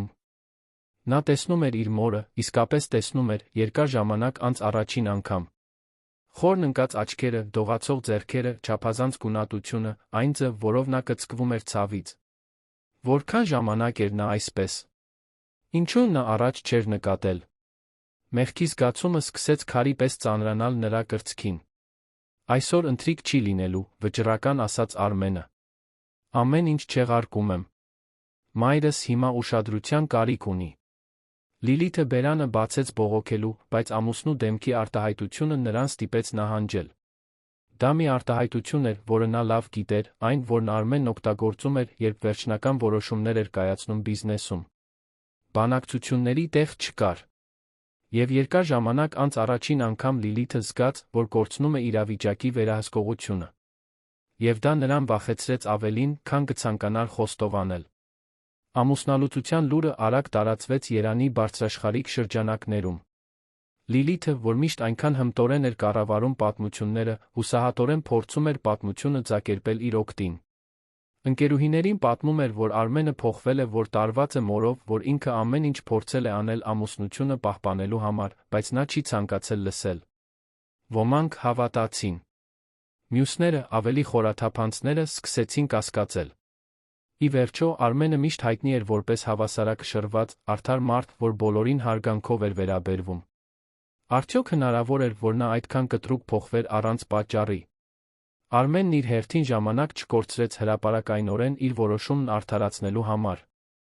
Նա պարզապես հայտարարեց, որ ամուսնությունն ավարտվել է, որ անհաշտելի տարաձայնություններ են եղել, խնդրեց գաղտնիություն պահպանել, բաժանման հարցերը լուծելու համար։ Սակայն կուլիսներում նա անխոնջ աշխատում էր, ապահովելու, որ մայրը հարմարավետ անվտանգ լինի։ Նա գտավ մի ընդարձակ բնակարան Արաբկիրում, ժամանակակից շենքում, 24-ժամյա հսկողությամբ, մարզասրահով, հանգստի գոտիով։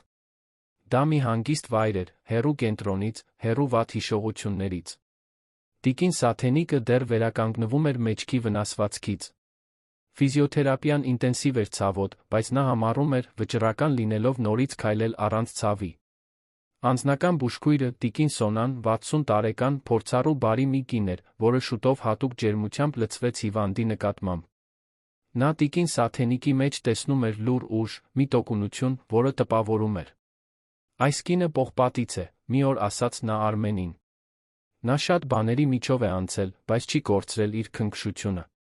Հազվադեպ ես հանդիպում այսպիսի մարդու։ Ֆիզիոթերապիայի սեանսները նա զրույցի պահեր էին։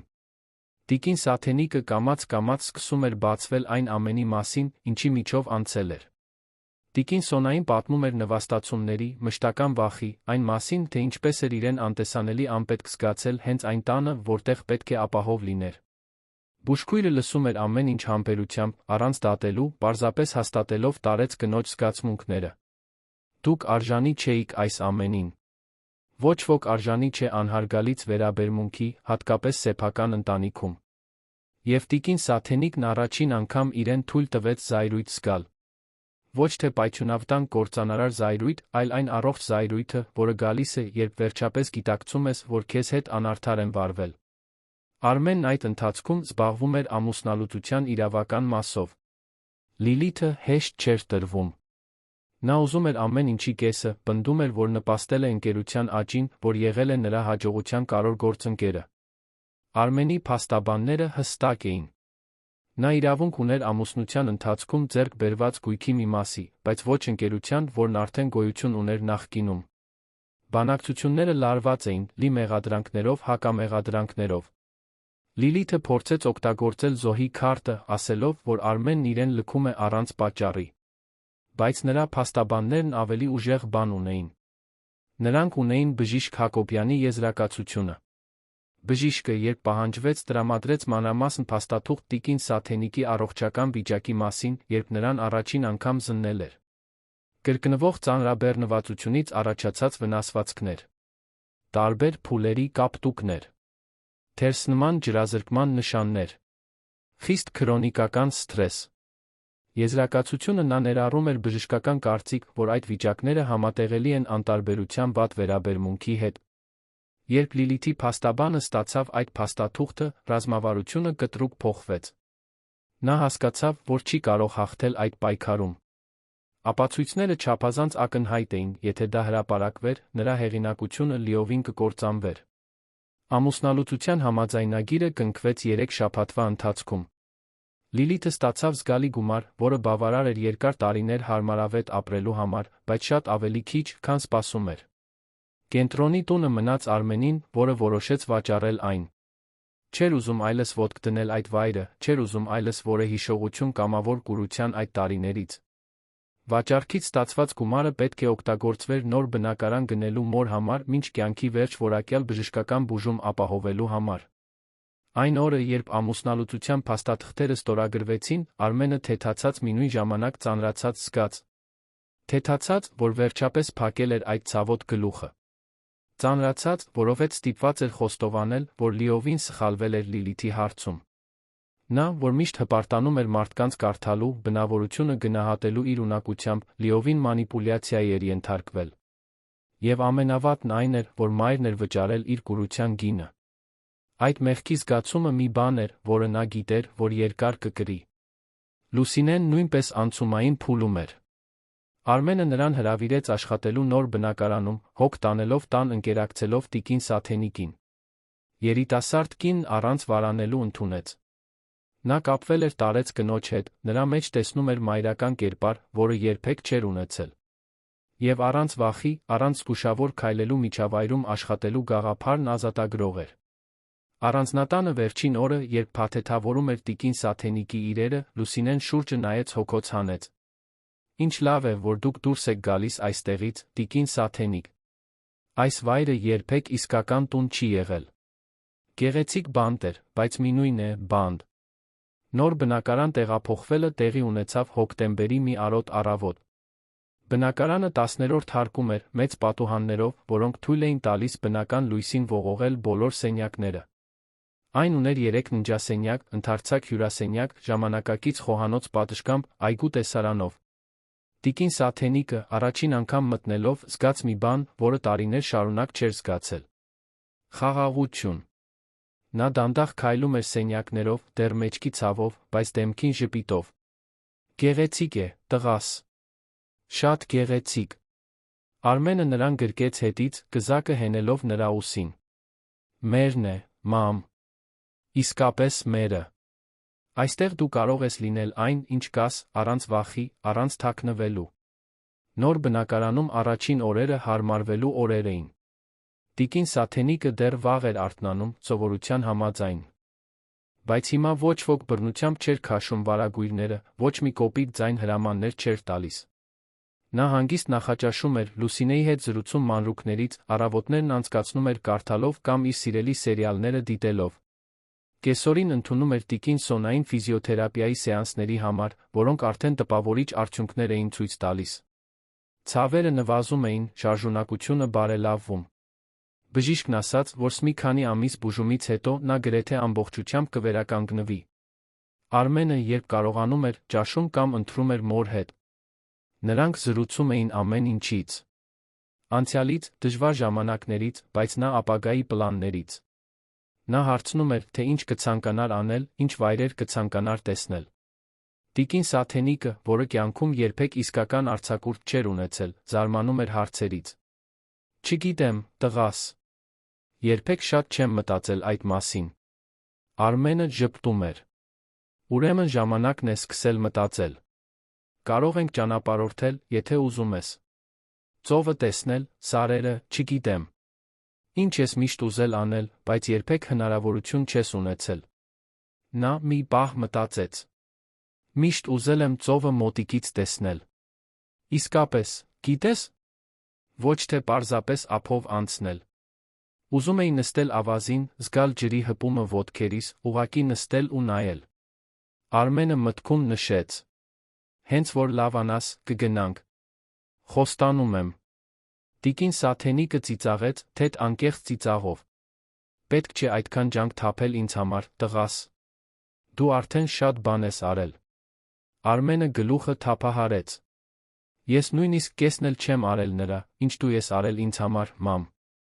Եվ երբեք չեմ կարողանա, որքան էլ փորձեմ։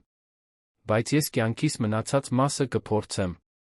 Մինչ մայր ու որդի վերականգնում էին իրենց հարաբերությունները, Լիլիթը նույնպես փորձում էր վերականգնել իր կյանքը, բայց շատ տարբեր կերպ։ Նա բնակարան էր վարձել Կոմիտասում, ավելի փոքր պակաս շքեղ, քան առանձնատունը, բայց մինույն է, հարմարավետ։ Փորձում էր պահպանել արտաքին տեսքը սոցիալական ցանցերում, տեղադրելով լուսանկարներ թանկարժեք ռեստորաններում ճաշերից, հանգստյան օրերի ճանապարհորդություններից, հասարակական միջոցառումներից։ Բայց կեղծիքի հետում նա խորապես դառնացած էր։ Իրեն անարդարացիորեն վիրավորված էր զգում, կարծես ինքն էր եղել այդ ամբողջ իրավիճակի զոհը։ Նրա ընկերուհիներից ոմանք զգուշորեն հեռացան։ Մյուսները, սակայն, մնացին, հավատալով նրա պատմության տարբերակին։ Լիլիթը խնամում էր այդ ընկերությունները, օգտագործելով դրանք որպես հանդիսատես իր մշտական բողոքների համար Արմենի նրա, թե ինչպես էր նա դարձել սառը անզգա մասին։ Բայց կար մի բան, որ նա ոչ ոքի չէր պատմում. կորստի զգացումը, որը նրան ներսից ուտում էր։ Դա Արմենի հանդեպ սիրո կորուստ չէր, նա երբեք իսկապես չէր սիրել նրան։ Դա կարգավիճակի, ֆինանսական անվտանգության, իր նվաճած կենսակերպի կորուստն էր։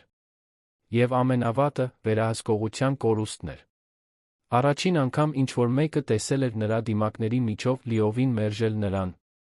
Մի օր, բաժանումից մի քանի շաբաթ անց, Լիլիթը Սարյան փողոցի ռեստորաններից մեկում հանդիպեց Արմենին։ Նա աշխատանքի ընկերների հետ էր, քննարկում էր նոր նախագիծ։ Նա մենակ էր, սպասում էր ուշացող ընկերուհուն։ Հայացքները մի կարճ պահ հանդիպեցին։ Լիլիթը մտածեց մոտենալ, փորձել խոսել, գուցե կասկածի կամ զղջման սերմ ցանել։ Բայց երբ տեսավ նրա դեմքի արտահայտությունը, լիակատար անտարբերության արտահայտություն, նա հասկացավ, որ մանիպուլյացիայի տեղ չկա։ Այն տղամարդը, որին նա տարիներ շարունակ այդքան հեշտությամբ կառավարել էր, այլս գոյություն չուներ։ Նրա փոխարեն կար մեկը, որն ավելի ուժեղ էր, ավելի գիտակից, մեկը, որը սովորել էր տեսնել արտաքին տեսքից այն կողմ։ Վերադառնալով բնակարան, կյանքը շարունակվում էր հանգիստ վերականգնող ռիթմով։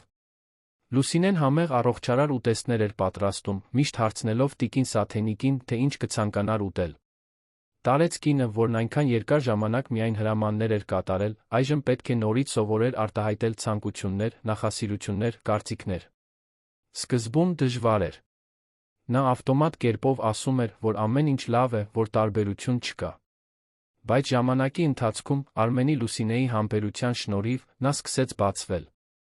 Սկսեց ասել, որ նա խնդրում է լոբին ավելի շատ հյութով, որ սիրում է փխրուն բրինձ, որ պաշտում է գաթա։ Բնակարանում երեկոները հատկապես յուրահատուկ էին։ Արմենը գալիս էր աշխատանքից, հանում էր բաճկոնը, թուլացնում փողկապը, նստում մոր հետ պատշգամբում։ Նրանք միասին դիտում էին մայրամուտը, թեյ կամ հյութ խմում, զրուցում օրվա մասին։ Տիկին Սաթենիկը պատմում էր, թե ինչ է դիտել հեռուստացույցով, Լուսինեի տիկին Սոնայի հետ զրույցների, ֆիզիոթերապիայի փոքր առաջընթացների մասին։ Արմենն իր հերթին կիսվում էր աշխատանքի մարտահրավերներով, նոր նախագծերով, դժվար որոշումներով։ Եվ առաջին անգամ նա խորհուրդ էր հարցնում մորից. «Ինչ ես կարծում, մամ։ Դու միշտ իմաստուն ես եղել։ Օգնիր ինձ մտածել այս մասին»։ Տիկին Սաթենիկը սկզբում զարմանում էր այդ հարցերից։ «Տղաս, ես պարզապես հասարակ կին եմ։ Ոչինչ չգիտեմ բիզնեսից»։ Բայց Արմենը պնդում էր. «Դու մարդկանցից ես հասկանում, մամ։ Հասկանում ես բնավորությունից, մտադրություններից։ Եվ դա ավելի կարևոր է, քան ցանկացած դիպլոմ»։ Եվ կամաց-կամաց տիկին Սաթենիկը սկսեց կիսվել իր տպավորություններով, իր ինտուիցիայով։ Արմենը բացահայտեց, որ նա ուներ գործնական իմաստություն, որը կոփվել էր տարիների դիտարկումների կյանքի փորձի արդյունքում, որն աներակայելի արժեքավոր էր։ Հենց այդ զրույցներից մեկի ժամանակ Արմենը շոշափեց մի նուրբ թեմա. «Մամ, ես ուզում էի քեզանից ներողություն խնդրել»։ Տիկին Սաթենիկը ճակատը կիտեց։ «Ներողություն ինչի՞։ Համար, տղաս։ Որ առաջ չեմ նկատել։ Որ թույլ եմ տվել, որ այդքան երկար տառապես։ Որ այդքան կույր եմ եղել։ Ես սխալ մարդու եմ վստահել, դու ես վճարել գինը։ Չեմ կարող արտահայտել, թե որքան եմ զղջում դրա համար»։ Տիկին Սաթենիկը քնքշորեն բռնեց որդու ձեռքը։ «Տղաս, դու մեղավոր չես»։ Նա շատ լավ էր թաքցնում։ «Եվ ես էլ եմ քեզանից թաքցրել։ Չեմ խոսել, որովհետև վախենում էի, որովհետև չէի ուզում բեռ լինել։ Եթե կա մեկը, որ պետք է ներողություն խնդրի, դա ես եմ»։ Արմենը վճռականորեն գլուխը թափահարեց։ «Ոչ, մամ։ Դու զոհն էիր։ Դու ներողություն խնդրելու ոչինչ չունես։ Սխալն իմն էր, որ չեմ ստեղծել մի միջավայր, որտեղ դու քեզ ապահով կզգայիր խոսելու համար»։ Նրանք մի քանի րոպե լուռ մնացին, պարզապես բռնած միմյանց ձեռքերը։ Հետո տիկին Սաթենիկը ցածրաձայն խոսեց. «Գիտես, ինչ սովորեցի այս ամենից։ Սովորեցի, որ ցավը ձայն ունի, երբ մենք խեղդում ենք այդ ձայնը, այն դուրս է գալիս այլ ձևով։ Կապտուկներով, վնասված մեջքով, հիվանդացող մարմնով։ Ես պետք է ավելի շուտ խոսեի, այո։ Բայց հիմա խոստանում եմ։ Խոստանում եմ, որ այլս երբեք չեմ լռի, երբ ինչ-որ բան ինձ ցավեցնի։ Արմենը ժպտաց սկսվող արցունքների միջով։ Եվ ես խոստանում եմ, որ միշտ կլսեմ։ Միշտ։ Կարող չէ, ինչ լինի, կարող չէ, ում հետ լինի։ Դու առաջին տեղում ես, մամ։ Միշտ կլինես։ Նրանք գրկախառնվեցին այնտեղ, պատշգամբում, մինչ Երան քաղաքը բաբախում էր ներքում, անտարբեր այն փոքր մարդկային դրամաների նկատմամբ, որոնք ծավալվում էին յուրաքանչյուր լուսավորված պատուհանում։ Բայց նրանց երկուսի համար այդ պահին ոչինչ այլս կարող չէր, բացի այդ գրկախառնությունից, բացի նոր սկզբի այդ խոստումից։ Շաբաթները վերածվեցին ամիսների։ Հոկտեմբերը դարձավ նոյեմբեր, հետո դեկտեմբեր։ Ամանորն ու Սուրբ Ծնունդը մոտենում էին, տարիներ անց առաջին անգամ տիկին Սաթենիկը ոգորված էր տոներով։ Արմենը հարցրեց, թե ինչ կցանկանար անել։ Կարող ենք ճանապարհորդել, տոներն անցկացնել ծովափին, սարերում։ Դու ընտրիր։ Բայց տիկին Սաթենիկն այլ ցանկություն ուներ։ Ուզում էր տոնական ընթրիք կազմակերպել տանը, նոր բնակարանում։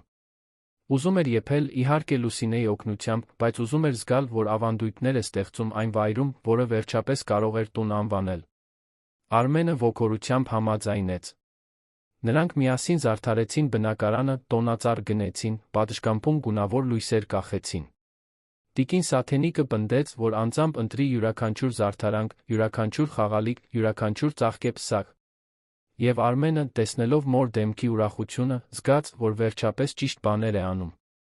Վերջապես պատվում է այն զոհաբերությունը, որը նա արել էր իր համար ամբողջ կյանքում։ Դեկտեմբերի 23-ին, երբ պատրաստում էին տոնական ընթրիքի բաղադրիչները, Լուսինեն ամաչկոտորեն մեկնաբանեց. Տիկին Սաթենիկ, դուք ուրիշ մարդ եք դարձել։ Մաշկներդ ավելի գեղեցիկ է, մազերներդ ավելի փայլուն, նույնիսկ քայլվածքներդ է փոխվել։ Տիկին Սաթենիկը ժպտաց։ Որովհետև ես այլս բեռ չեմ կրում, աղջիկս։ Ոչ միայն կահույքի գործերի բեռը, այլ վախի, նվաստացման, անտեսանելիության բեռը։ Երբ մարդ իրեն տեսանելի է զգում, երբ հարգված է զգում, մարմինն արձագանքում է։ Այն բուժվում է։ Լուսինեն համաձայնեց, սրբելով մի արցունք։ Ես լավ գիտեմ, թե դա ինչ է։ Եվ այնքան ուրախ եմ ձեզ այսպես տեսնելու համար։ Տոնական ընթրիքը մտերմիկ էր կատարյալ։ Միայն Արմենը, տիկին Սաթենիկը Լուսինեն, որին Արմենը հրավիրել էր մնալ, քանի որ նա Երանում ընտանիք չուներ։ Նրանք կերան խոզի բուդ, տոլմա, բրնձով փլավ, գունագեղ աղցաններ։ Աղանդերի համար տիկին Սաթենիկը պատրաստել էր իր հայտնի գաթան, այն, որն Արմենը սիրում էր մանկուց։ Ընթրիքից հետո փոխանակվեցին պարզ, բայց նշանակալից նվերներով։ Արմենը մորը նվիրեց մի լուսանկարների ալբոմ, որը պատվիրել էր իր մանկության դժվար ժամանակների, բայց նա երջանիկ պահերի նկարներով։ Ամեն ինչ այստեղ եմ դրել, մամ։ Մեր իսկական պատմությունը։ Ոչ թե այն խմբագրված տարբերակը, որը Լիլիթն էր ուզում, որ գոյություն ունենա, այլ իսկականը։ Մերը։ Տիկին Սաթենիկը արցունքոտ աչքերով թերթում էր ալբոմը, յուրաքանչյուր լուսանկարին հպվելով ակնածանքով։ Այստեղ էր այն տղան, որին նա մեծացրել էր, բոլոր փուլերում։ Փոքրիկ, նվիրատվության հագուստով։ Պատանի, հպարտորեն պահելով առաջին կրթաթոշակի վկայականը։ Երիտասարդ, ավարտական օրը, գրկելով մորը։ Դրանք հիշողություններ էին, որոնք նա կարծում էր, թե չնջվել են, բայց այնտեղ էին, պահպանված, գնահատված։ Գեղեցիկ է, տղաս։ Ամենագեղեցիկ բանն է, որ ինչ-որ մեկը երբե ինձ նվիրել է։ Նա հետո իր նվերը տվեց նրան։ Դա ձեռագործ բրդյա շարֆ էր, կապույտ սպիտակ գույներով։ Վերջին շաբաթներին եմ գործել։ Ձեռքերս այլս նախկինի պես ամուր չեն, բայց ես իմ ողջ սերը դրել եմ յուրաքանչյուր հանգույցի մեջ։ Արմենն անմիջապես շարֆը փաթաթեց վզին, թե տաք էր։ Կատարյալ է, մամ։ Ջերմ է, հարմարավետ, ինչպես դու միշտ եղել ես ինձ համար։ Լուսինեն նույնպես նվերներ էր բերել։ Տիկին Սաթենիկի համար հին բաղադրատոմսերի գիրք, որը գտել էր բուկինիստական խանութում։ Արմենի համար անհատականացված բաժակ, իրենց երկուսի լուսանկարով։ Երեքը շամպայնով կենաց խմեցին, տոնելով ոչ միայն Սուրբ Ծնունդը, այլ այն ամենը, ինչին միասին հասել էին։ Նոր ընտանիք, որն ընտրվել էր ոչ միայն արյունով, այլ միմյանց մասին հոգ տանելու գիտակցված ընտրությամբ։ Ընթրիքից հետո նստեցին պատշգամբում դիտելու հրավառությունը, որը պայթում էր քաղաքի տարբեր կետերում։ Տիկին Սաթենիկը, հենված որդու ուսին, շշնջաց. «Շնորհակալ եմ, Արմեն, որ չհանձնվեցիր ինձնով, որ տեսար ինձ, երբ ես անտեսանելի էի, որ ինձ հանեցիր այդ վայրից բերեցիր այստեղ։ Դու փրկեցիր իմ կյանքը, տղաս, բառացիորեն փրկեցիր»։ Արմենը համբուրեց մոր գլուխը։ «Եվ դու փրկեցիր իմը, մամ։ Այնքան շատ անգամներ։ Երբ ես երեխա էի, երբ ինձ պետք էր մեկը, որ հավատար ինձ, երբ աշխարհը չափազանց մեծ վախենալու էր թվում։ Դու միշտ այնտեղ էիր։ Հիմա իմ հերթն է այստեղ լինել քեզ համար։ Միշտ»։ Լուսինեն, դիտելով այդ տեսարանը, մտածեց իր սեփական կյանքի մասին։ Մտածեց մոր եղբայրների մասին, որոնց պահում էր իր աշխատանքով։ Մտածեց, թե ինչպես կարող է կյանքը դաժան լինել, բայց նա առատաձեռն, երբ գտնում ենք ճիշտ մարդկանց։ Եվ լուր շնորհակալություն հայտնեց, որ այդ վճռորոշ օրը խոսելու քաջություն է ունեցել, նույնիսկ վախենալով։ Որովհետև եթե չխոսեր, գուցե տիկին Սաթենիկը դեռ տառապում էր։ Երբեմն, մտածեց նա, լռությունը խախտելը ամենադժվար ամենակարևոր բանն է, որ կարող ենք անել։ Նոր տարին եկավ, բերելով նոր հույսեր։ Տիկին Սաթենիկը տարին սկսեց ֆիզիոթերապիայից դուրս գրվելով։ Ցավերը կտրուկ նվազել էին, նա կարողանում էր իր առօրյա գործերն անել առանց անհարմարության։ Բժիշկը տպավորված էր վերականգնումից։ Տիկին Սաթենիկ, դուք բուժմանն ավելի լավ արձագանքեցիք, քան սպասում էի։ Բայց կարծում եմ, որ ոչ միայն ֆիզիոթերապիան օգնեց։ Դուք տեսանելիորեն ավելի հանգիստ եք, ավելի երջանիկ։ Եվ դա ամբողջ տարբերությունն է վերականգնման մեջ։ Նա ժպտաց. «Ճիշտ է, բժիշկ։ Բացահայտեցի, որ մենք բուժվում ենք դրսից ներս, ներսից դուրս նույնպես»։ Արմենը, ոգեշնչված մոր վերականգնումից, սկսեց որոշ փոփոխություններ կատարել նա իր սեփական կյանքում։ Նա հասկացավ, որ այնքան տարված է եղել աշխատանքով հաջողությամբ, որ մոռացել էր ապրել։ Սկսեց ավելի շատ գործեր պատվիրակել ընկերությունում, ավելի շատ վստահել իր թիմին։ Հանգստյան օրերը պահեց մոր հետ լինելու, պարզ բաներ անելու համար, ինչպիսիք են կինո գնալը, այգում զբոսնելը, թանգարաններ այցելելը։ Եվ բացահայտեց, որ հենց այդ պարզ պահերին էր գտնում իսկական երջանկությունը, ոչ թե անվերջ հանդիպումներում կամ միլիոնավոր դրամների գործարքներում։ Փետրվարին Արմենը կատարեց ամիսներ առաջ տված խոստումը։ Նա մեկ շաբաթով սանում մի ամառանոց վարձեց տիկին Սաթենիկին ու Լուսինեին տարավ, իսկական ծովը տեսնելու։ Դա կախարդական շաբաթ էր։ Տիկին Սաթենիկն ամեն օր վաղ էր արթնանում, պարզապես օվկիանոսի վրա արածակը տեսնելու համար։ Նստում էր ավազին, թույլ տալիս, որ սառը ջուրը թրջի իր ոտքերը, մնում էր այնտեղ, խորհրդածող, խաղաղ։ Երբեմն լաց էր լինում, բայց դրանք երախտագիտության, թեթացման, մաքուր ուրախության արդյունքներ էին։ Երբեք չէի մտածի, որ կապրեմ ու սա կտեսնեմ, տղաս։ Երբեք չէի մտածի, որ այս հնարավորությունը կունենամ։ Արմենը նստում էր նրա կողքին, լուռ, պարզապես ներկա լինելով, պարզապես կիսելով մոր առաջին անգամվա այդ սուրբ պահը։ Հաջորդ ամիսները բերեցին մի հանգստության առօրյա, որը տիկին Սաթենիկը երբեք չէր պատկերացնում, որ կարող է զգալ։ Նա արթնանում էր, երբ ուզում էր, նախաճաշում էր պատշգամբում, դիտելով թռչուններին, որոնք գալիս էին կծահարելու իր ինքնաշեն կերամանում լցրած սերմերը, Լուսինեի հետ զրուցում էր մանրուքներից, որոնք այժմ գոյություն ունենալու տեղ ունեին։ Կարդում էր գրքեր, որոնք միշտ ուզել էր կարդալ, բայց երբեք ժամանակ չէր ունեցել, դիտում էր խոհարարական հաղորդումներ, գրի առնում բաղադրատոմսեր, որոնք կցանկանար փորձել։ Երկար ժամանակ անց առաջին անգամ նա ոչ միայն ինչ-որ մեկի մայրն էր, ոչ միայն մեկը, ով ծառայում էր ուրիշներին։ Նա Սաթենիկն էր, մի կին իր սեփական ճաշակով, կարծիքներով, երազանքներով, մի կյանքով, որն արժեր ապրել։ Արմենը դիտում էր այդ փոփոխությունները ուրախության թախծի խառնուրդով։ Ուրախություն, տեսնելով մորը վերջապես ծաղկելիս, վերջապես լինելիս այն, ինչ նա միշտ պետք է լիներ։ Թախիծ, որովհետև հասկանում էր այն ամենը, ինչ նա կորցրել էր, բոլոր այն տարիները, երբ կարող էր այսպես ապրել, բայց չի ապրել, զբաղված լինելով իրեն խնամելով, անդադար աշխատելով, զոհաբերվելով։ Մի օր, ճաշի ժամանակ, նա բարձրաձայնեց այդ զգացումը. «Մամ, երբեմն մտածում եմ, թե ինչպես կարող էր քո կյանքը տարբեր լինել, եթե դու ստիպված չլինեիր ինձ միայնակ մեծացնել։ Եթե դու հնարավորություններ ունենայիր, ժամանակ քեզ համար։ Տիկին Սաթենիկը պատառաքաղը դրեց ափսեի մեջ, նայեց որդուն այն խաղաղ հայացքով, որը ձեռք էր բերել վերջին ամիսներին։ Տղաս, այդպես մի մտածիր։ Յուրաքանչյուր ընտրություն, որ արել եմ, սիրով եմ արել։ Եվ եթե կարողանայի հետ գնալ, ամեն ինչ նորից կանեի։ Դու իմ ամենամեծ ձեռքբերումն էիր, իմ ամենամեծ հպարտությունը։ Այո, դժվար էր։ Այո, ես շատ եմ աշխատել, քիչ բան եմ ունեցել ինձ համար։ Բայց տես, թե ուր ենք հասել։ Տես քեզ, այն տղամարդուն, որը դու դարձել ես։ Տես այս պահը, որը մենք հիմա ապրում ենք։ Արժեր ամեն արցունք, ամեն անքուն գիշեր, ամեն հաշիվ, որը չգիտեի ինչպես եմ վճարելու։ Արժեր, որովհետև դա քեզ հասցրեց այստեղ, ինձ էլ հասցրեց այստեղ։ Արմենը զգաց, թե ինչպես են աչքերը խայթում արցունքներից։ Բայց հիմա տարբեր է, մամ։ Հիմա դու կարող ես ունենալ այն, ինչ ուզում ես։ Կարող ես անել այն, ինչ ուզում ես։ Եվ ես դա կապահովեմ, կարևոր չէ, ինչ լինի։ Ուզում ես դասընթացի գնալ։ Ուզում ես նոր բան սովորել։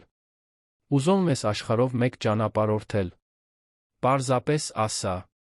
Տիկին Սաթենիկը քաղցր ժպտաց։ Գիտես, ինչ եմ ուզում, տղաս։ Ուզում եմ հենց այն, ինչ մենք հիմա ունենք։ Այս ճաշերը, այս զրույցները, այս հանգստությունը։ Ինձ շատ ավելին պետք չէ։ Ես հարստություն ունեցել եմ, երբ ունեցել եմ քեզ, իսկ հիմա խաղաղություն ունեմ։ Սա ավելին է, քան շատ մարդիկ կարողանում են ունենալ ամբողջ կյանքում։ Բայց կար մի բան, որ տիկին Սաթենիկն ուզում էր անել, մի բան, որի մասին որոշ ժամանակ մտածում էր։ Մի օր, երկար մտորելուց հետո, նա գաղափարով կիսվեց Արմենի հետ։ Տղաս, դու գիտես, որ ես շատ չեմ սովորել։ 5-րդ դասարանից հետո դադարեցրի, որովհետև պետք է սկսեի աշխատել։ Միշտ զղջացել եմ դրա համար։ Ոչ թե որովհետև ուզում էի կարևոր մարդ դառնալ կամ շատ գումար վաստակել, այլ որովհետև պաշտում էի սովորելը։ Պաշտում էի կարդալ, գրել, նոր բաներ իմանալ։ Կարծում ես, շատ ուշ է, որ ես նորից սովորեմ։ Արմենը լայն ժպտաց։ Մամ, սովորելու համար երբեք ուշ չէ։ Երբեք։ Ինչ ես ուզում սովորել։ Տիկին Սաթենիկը մի փոքր ամաչեց։ Ես կուզենայի ավարտել հիմնական միջնակարգ դպրոցը։ Գիտեմ, որ հիմարություն է, որ իմ տարիքում ոչինչ չի փոխի, բայց ես կցանկանայի ունենալ այդ դիպլոմը։ Ինձ համար, գիտես, ապացուցելու, որ ես կարող եմ։ Արմենն անմիջապես ոտքի կանգնեց, գրկեց մորը։ Ոչ մի հիմարություն չկա։ Դա հիանալի է։ Եվ ես քեզ կօգնեմ այն ամենով, ինչի կարիքը կունենաս։ Հաջորդ շաբաթ Արմենը ուսումնասիրեց մեծահասակների համար կրթական ծրագրեր, գտավ մի հիանալի ծրագիր Երանի արևմտյան մասում։ Դա սոցիալական նախագիծ էր, որն անվճար դասեր էր առաջարկում այն մարդկանց, ովքեր ցանկանում էին ավարտել իրենց ուսումը։ Դասերը շաբաթական 3 անգամ էին, կեսօրին, նվիրված ուսուցիչներով հարգալից մոտեցմամբ ավելի մեծ տարիքի աշակերտների նկատմամբ։ Արմենը մորը տարավ ծանոթանալու վայրին, տիկին Սաթենիկն անմիջապես սիրահարվեց։ Ուսուցիչները բարի էին, մյուս աշակերտները նրա նման պատմություններ ունեին, կար ընկերակցության ու փոխադարձ աջակցության մի մթնոլորտ, որը նրան հուզեց։ Տիկին Սաթենիկը դասերը սկսեց մարտին։ Առաջին օրը նա նյարդայնանում էր ինչպես երեխա դպրոցի առաջին օրը։ Լուսինեն օգնեց նրան ընտրել գեղեցիկ, բայց հարմարավետ հագուստ, սարքեց նրա մազերը, Արմենը պնդեց, որ անձամբ նրան տանի։ Երբ նա մտավ դասարան, տեսավ իր տարիքի այլ մարդկանց, ոմանք նույնիսկ ավելի մեծ, բոլորն այնտեղ սովորելու նույն նպատակով, նա զգաց, որ գտել է իր ցեղը։ Հայոց լեզվի ուսուցչուհին, 30 անց Անի անունով մի երիտասարդ կին, նրան ողջունեց անկեղծ ժպիտով։ Բարի գալուստ, տիկին Սաթենիկ։ Այստեղ բոլորս միասին ենք այս ուսման ճանապարհին։ Դատապարտում չկա, միայն աջակցություն։ Շաբաթները վերածվեցին ամիսների, տիկին Սաթենիկը ծաղկում էր դպրոցական միջավայրում։ Նա բացահայտեց, որ հեշտությամբ է տիրապետում հայոց լեզվին, գրականությանը, պաշտում էր շարադրություններ գրել իր կյանքի փորձի մասին։ Ուսուցչուհի Անին հաճախ գովում էր նրան, ասում էր, որ նրա շարադրությունները հուզիչ են, լի կենսական իմաստությամբ։ Մաթեմատիկան ավելի դժվար էր, բայց նա համառում էր, ժամերով սովորում էր տանը, օգնություն խնդրում Արմենից, երբ խրվում էր որե խնդրի մեջ։ Եվ յուրաքանչյուր փոքր հաղթանակի, յուրաքանչյուր հանձնած քննության, յուրաքանչյուր հասկացած հասկացության հետ նա զգում էր իրականացման մի զգացում, որը տասնամյակներ շարունակ չէր զգացել։ Արմենը հետում էր ամեն ինչին անսահման հպարտությամբ։ Նա պահում էր յուրաքանչյուր քննություն, որ մայրը բերում էր տուն, յուրաքանչյուր աշխատանք, որ նա անում էր։ Ընկերությունում մի կարևոր հանդիպման ժամանակ մի գործընկեր նկատեց, որ նա ավելի թեթ, ավելի երջանիկ է թվում վերջին ամիսներին։ Արմենը ժպտաց, որովհետև մայրս նորից սկսել է սովորել։ Նա իրականացնում է հին երազանքը, դա ինձ շատ է ուրախացնում։ Գործընկերը հետաքրքրվեց։ Մայրդ նորից է սկսել սովորել։ Դա անհավանական է։ Համալսարան է ուզում ընդունվել։ Արմենը գլուխը թափահարեց։ Ոչ, նա ուզում է ավարտել միջնակարգ դպրոցը։ Դա նրա երազանքն է մանկուց, երբ ստիպված է եղել դադարեցնել ուսումը աշխատելու համար։ Եվ ես չէի կարող ավելի հպարտ լինել։ Մինույն ժամանակ Լուսինեն նույնպես փոփոխությունների միջով էր անցնում։ Արմենը նկատել էր, որ երիտասարդ կինը խելացի է, նվիրված ունի շատ ավելի ներուժ, քան տնային աշխատանքը։ Մի օր նա անկեղծ զրույց ունեցավ նրա հետ։ Լուսինե, դու երջանիկ ես այստեղ աշխատելով։ Երիտասարդ կինը զարմացավ հարցից։ Իհարկե, պարոն Արմեն։ Դուք տիկին Սաթենիկն ինձ շատ լավ եք վերաբերվում։ Սա լավագույն աշխատանքն է, որ երբեք ունեցել եմ։ Արմենը շարունակեց։ Բայց սա է այն, ինչ ուզում ես անել կյանքիդ մնացած մասը։ Երբեք մտածել ես սովորելու, որը դասընթացի գնալու, կարիերա ունենալու մասին։ Լուսինեն հայացքը փախցրեց։ Ես միշտ ուզել եմ սովորել, այո։ Երազում էի խոհարարական դասընթացի գնալ, լավ ռեստորաններում աշխատել։ Բայց դրա համար գումար չունեմ, պետք է աշխատավարձիս մի մասն ուղարկեմ ընտանիքիս։ Գրեթե ոչինչ չի մնում։ Արմենը մտածկոտ գլխով արեց։ Իսկ եթե ես քեզ առաջարկ անեմ, դու շարունակում ես աշխատել այստեղ, բայց ավելի լավ աշխատավարձով։ Եվ ես վճարում եմ քո խոհարարական դասընթացի համար։ Դու սովորում ես երեկոյան կամ հանգստյան օրերին, երբ ավարտես, ես քեզ կօգնեմ լավ տեղում պրակտիկա անցնել։ Ինչ ես կարծում։ Լուսինեն աչքերը լայն բացեց, անհավատությամբ։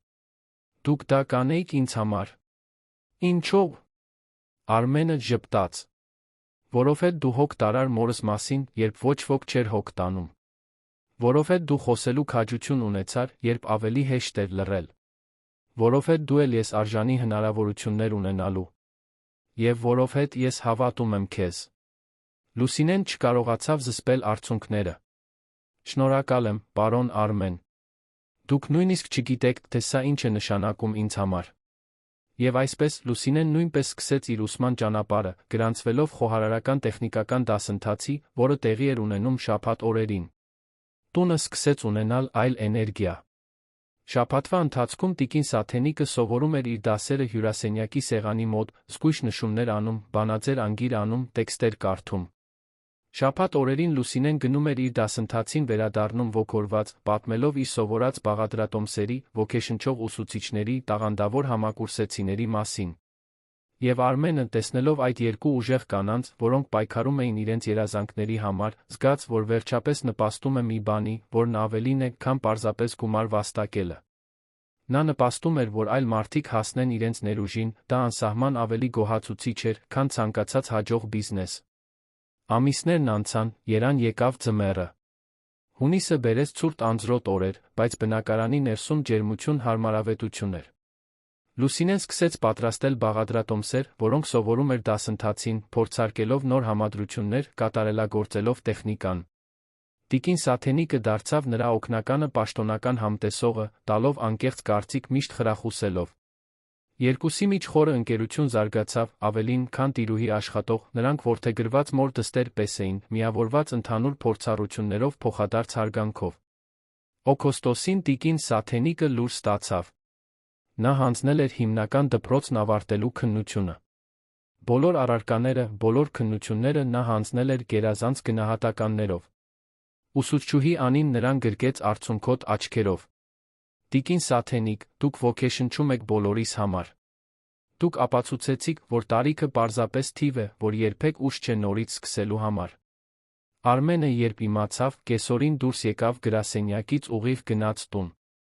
Գտավ մորը հյուրասենյակում, պահելով վկայականը, կարծես դա աշխարհի ամենամեծ գանձը լիներ։ Նա նրան ամուր գրկեց, միաժամանակ ծիծաղելով լաց լինելով։ Ես միշտ գիտեի, որ դու կարող ես, մամ։ Միշտ գիտեի։ Տիկին Սաթենիկը նույնպես լաց էր լինում, բայց դրանք մաքուր երջանկության արդյունքներ էին։ Տղաս, գիտես, ինչն է զվարճալի։ Ես կարծում էի, որ այս դիպլոմն ինձ կարոր կզգացնի, ինձ ինչ-որ տեսակի հաստատում կտա։ Բայց այն, ինչ ես իրականում ստացա, այլ բան էր։ Ես ընկերներ ձեռք բերեցի, գիտելիք ձեռք բերեցի, զգացի, որ ես կարող եմ։ Կարող եմ սովորել, կարող եմ աճել, կարող եմ լինել ավելին, քան կարծում էի։ Եվ դա գին չունի։ Արմենն առաջարկեց փոքրիկ խնջույք կազմակերպել, նշելու համար։ Հրավիրեցին ուսուցչուհի Անիին, տիկին Սաթենիկի որոշ դասընկերների, Լուսինեին նրա ընտանիքին, բժիշկ Հակոբյանին, տիկին Սոնային։ Դա ուրախ օր էր, Լուսինեի պատրաստած լավ ուտելիքով, հայկական երաժշտությամբ, աշխույժ զրույցներով, շատ ծիծաղով։ Տիկին Սաթենիկը ամեն ինչի կենտրոնում փայլում էր, ստանում էր շնորհավորանքները խոնարհությամբ, բայց նա հպարտությամբ։ Հպարտություն իրենով մի բան, որը նա հազվադեպ էր զգացել նախկինում։ Խնջույքի ընթացքում ուսուցչուհի Անին Արմենին մի կողմ քաշեց։ Պարոն Արմեն, ես ուզում էի շնորհակալություն հայտնել, որ խրախուսել եք ձեր մորը վերադառնալ սովորելու։ Նա լավագույն աշակերտներից է, որ երբեք ունեցել եմ, ոչ թե գնահատականի, այլ վճռականության սովորելու սիրո համար։ Եվ նա ոգեշնչում է մյուս աշակերտների համար։ Շատերը մտածում էին հանձնվելու մասին, բայց երբ տեսնում են տիկին Սաթենիկին իր տարիքում դժվարությունների դիմակայելով, բայց համառելով, նրանք ուժ են գտնում շարունակելու համար։ Արմենը զգաց, թե ինչպես է կուրծքը ուռչում հպարտությունից։ Մայրս միշտ այդպիսին է եղել, ուսուցչուհի։ Միշտ ուժեղ է եղել։ Ես պարզապես շատ երկար ժամանակ պահանջվեց տեսնելու համար։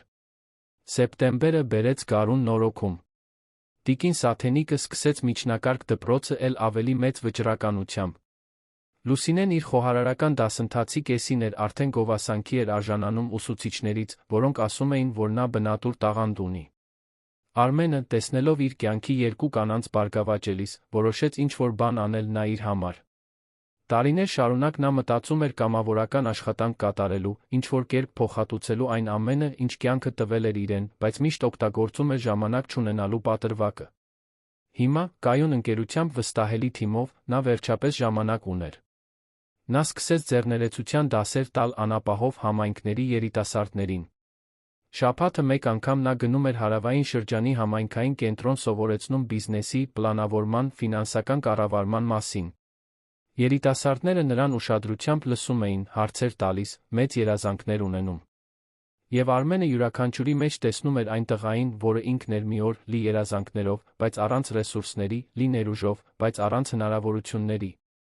Եվ եթե նա կարողանար լինել նրանցից ոմանց համար այն, ինչ որոշ ուսուցիչներ մենթորներ եղել էին իր համար, ապա նրա կյանքը էլ ավելի մեծ նպատակ կունենար։ Տիկին Սաթենիկը, իմանալով որդու կամավորական աշխատանքի մասին, զգաց, թե ինչպես է սիրտը լցվում հպարտությամբ։ Ահա թե ինչի էիր դու միշտ ընդունակ, տղաս։ Ոչ միայն հաջողության հասնելու, այլ այդ հաջողությունն օգտագործելու ուրիշներին օգնելու համար։ Դու պատվում ես այն ամենը, ինչ ես փորձել եմ քեզ սովորեցնել, երբ դու երեխա էիր։ Արմենը գրկեց մորը։ Այն ամեն լավը, ինչ ես եմ, քեզանից եմ սովորել, մամ։ Դու ինձ սովորեցրիր կարեկցանք, գթասրտություն, երբեք չմոռանալ, թե որտեղից եմ եկել։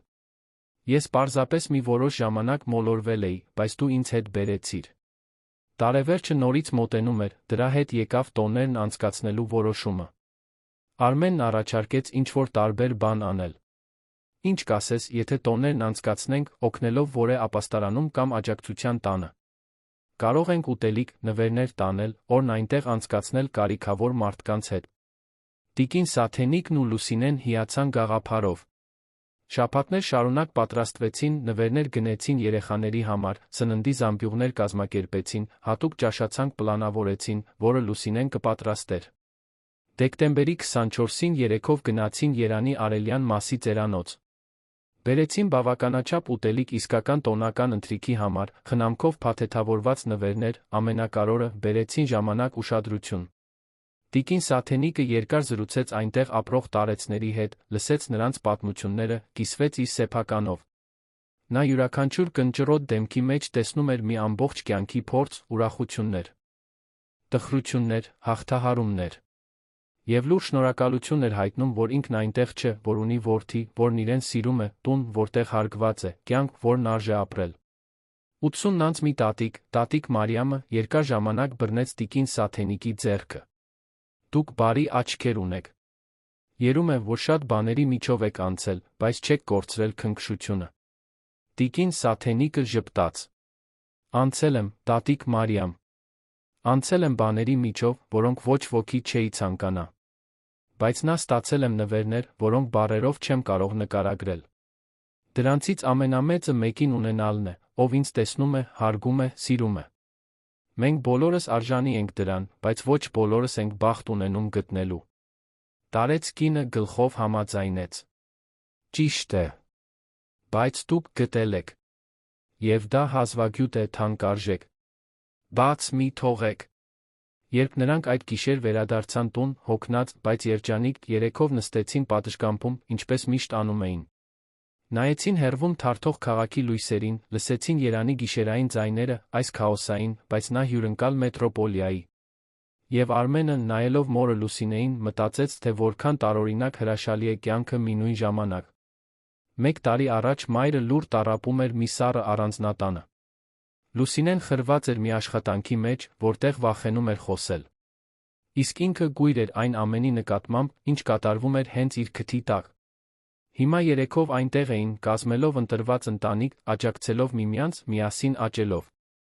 Նոր տարին եկավ հրավառությամբ, որը գունավորում էր Երանի երկինքը։ Տիկին Սաթենիկը, Արմենը, Լուսինեն կենաց խմեցին պատշգամբում, յուրաքանչյուրն իր լուրջ ցանկությունները պահելով սկսվող տարվա համար։ Տիկին Սաթենիկը ցանկացավ ավարտել միջնակարգ դպրոցը առողջությամբ եռանդով։ Լուսինեն ցանկացավ ավարտել իր դասընթացը, լավ աշխատանք գտնել ոլորտում։ Իսկ Արմենը ցանկացավ շարունակել լինել այն որդին, գործատուն, տղամարդը, որը մայրը միշտ հավատում էր, որ ինքը կարող է լինել։ Բնավորությամբ, կարեկցանքով, ազնվությամբ տղամարդ։ Հունվար-փետրվար ամիսները բերեցին ուժեղ շոկ, բայց նա հրաշալի նորություններ։ Լուսինեն գերազանցությամբ ավարտեց իր խոհարարական դասընթացը, գովասանքի արժանանալով բոլոր ուսուցիչների կողմից։ Արմենը, հավատարիմ իր խոստմանը, օգտագործեց իր կապերը նրա համար պրակտիկա կազմակերպեց կենտրոնի մրցանակակիր ռեստորաններից մեկում։ Շեֆ-խոհարարը, մի պահանջկոտ, բայց արդար ֆրանսիացի, տպավորված էր Լուսինեի հմտություններով, շուտով նրան պրակտիկանտից դարձրեց խոհարարի օգնական։ Աշխատավարձը լավ էր, հեռանկարները՝ էլ ավելի լավ։ Տիկին Սաթենիկը, իմանալով Լուսինեի ձեռքբերման մասին, գրկեց երիտասարդ կնոջը արցունքոտ աչքերով։ Դու արժանի ես, աղջիկս։ Արժանի ես շատ ավելիին։ Դու տաղանդավոր ես, նվիրված, մեծ սիրտ ունես։ Հեռու կգնաս, ես գիտեմ, որ կգնաս։ Լուսինեն նույնպես լաց էր լինում։ Այս ամենը հնարավոր չէր լինի առանց ձեզ, պարոն Արմենի։ Դուք փոխեցիք իմ կյանքը։ Ինձ հնարավորություն տվեցիք, որը ոչ ոք երբեք չէր տվել։ Տիկին Սաթենիկը քնքշորեն սրբեց երիտասարդ կնոջ արցունքները։ Եվ դու փոխեցիր իմ կյանքը նույնպես։ Դու խոսելու քաջություն ունեցար, երբ ինձ պետք էր տեսանելի լինել։ Երբեք դա չեմ մոռանա։ Լուսինեի ռեստորանում աշխատելու հետ տան դինամիկան փոխվեց։ Արմենը մեկ այլ մարդու վարձեց, մաքրության կազմակերպչական հարցերում օգնելու համար, բայց Լուսինեն դեռ նրանց հետ էր ապրում, շարունակում էր լինել ընտանիքի կարևոր մասը։ Նա երեկոյան վերադառնում էր ռեստորանից աշխույժ պատմություններով իր պատրաստած ուտեստների, պահանջկոտ հաճախորդների, պրոֆեսիոնալ խոհանոցի խելահեղ ռիթմի մասին։ Եվ տիկին Սաթենիկն ու Արմենը լսում էին ամեն ինչ անկեղծ հետաքրքրությամբ, տոնելով յուրաքանչյուր փոքր հաղթանակ, յուրաքանչյուր առաջընթաց։ Մարտը բերեց աշուն նա մի հատուկ ամսաթիվ։ Տիկին Սաթենիկի ծննդյան օրն էր։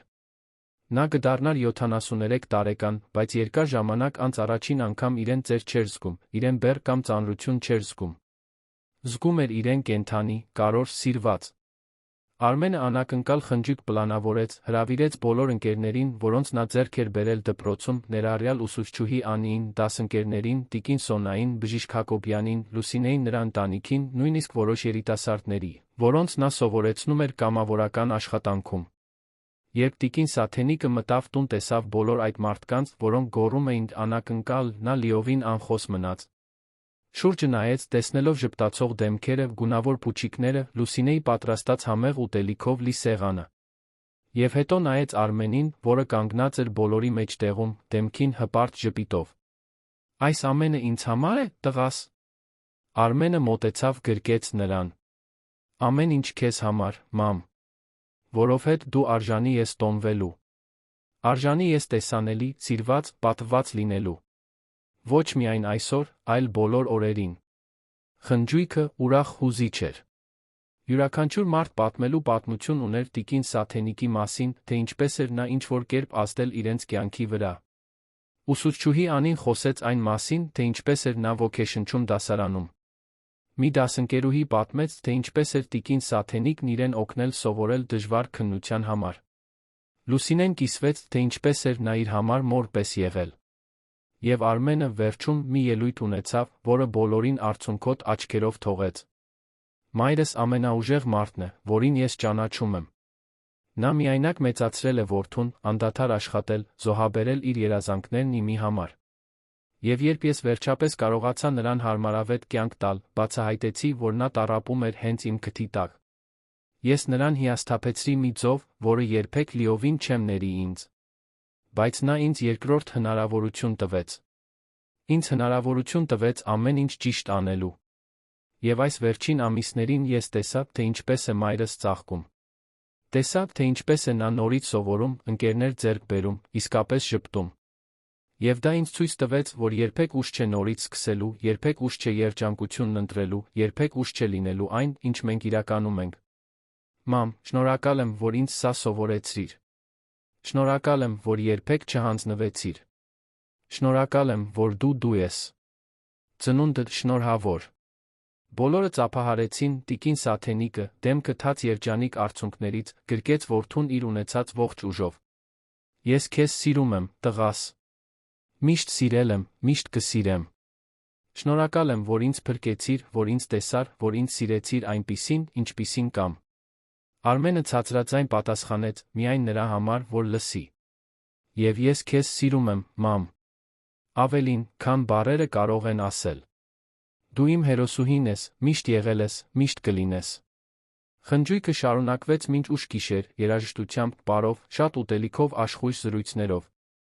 Տիկին Սաթենիկը ամեն ինչի կենտրոնում փայլում էր բաց կապույտ զգեստով, որը Արմենը հատուկ նրա համար էր գնել, պարում էր ծիծաղում ինչպես երիտասարդ։ Այդ պահին, շրջապատված մարդկանցով, որոնք անկեղծորեն հոգ էին տանում նրա մասին, նա զգաց, որ իր կյանքն արժեր ապրել։ Բոլոր դժվարությունները, բոլոր զոհաբերությունները, բոլոր ցավերը, ամեն ինչ հանգեցրել էր մաքուր ուրախության իրականացման այդ պահին։ Հաջորդ ամիսները բերեցին էլ ավելի շատ ձեռքբերումներ։ Տիկին Սաթենիկը շարունակում էր առաջադիմել միջնակարգ դպրոցում, այժմ սովորելով հայ գրականություն, պատմություն, քիմիա նույն ոգորությամբ։ Լուսինեն բարգավաճում էր ռեստորանում, գովասանքի արժանանալով շեֆ-խոհարարի կողմից արդեն մտածում էր մի օր իր սեփական բիզնեսն ունենալու մասին։ Իսկ Արմենը շարունակում էր իր կամավորական աշխատանքը, տեսնելով, թե ինչպես են իր աշակերտներից ոմանք սկսում իրենց սեփական փոքր բիզնեսները, կոտրելով աղքատության շղթան, որը նրանց ընտանիքները կրում էին սերունդներ շարունակ։ Հունիսի մի կիրակի առավոտ, երբ միասին նախաճաշում էին պատշգամբում, տիկին Սաթենիկը մտածկոտ մեկնաբանություն արեց։ Գիտես, տղաս, երբեմն մտածում եմ այն ամենի մասին, ինչ պատահեց։ Այն տան մասին, որտեղ ես տառապում էի, այն մարդու մասին, որն ինձ տառապեցնում էր։ Եվ ես այլս զայրույթ չեմ զգում։ Այլս վիրավորանք չեմ զգում։ Խղճում եմ։ Խղճում եմ նրան, ով պետք է ուրիշներին վնասի իրեն կարոր զգալու համար, ով ապրում է արտաքին տեսքով ստերով։ Եվ երախտագիտություն եմ զգում նա։ Երախտագիտություն, որովհետև այդ ամենն ինձ հասցրեց այստեղ, ստիպեց ինձ ավելի ուժեղ լինել, ցույց տվեց, թե որքան է որդիս ինձ սիրում։ Այնպես որ, մի տարօրինակ կերպով, նույնիսկ շնորհակալ եմ։ Արմենը զարմացավ։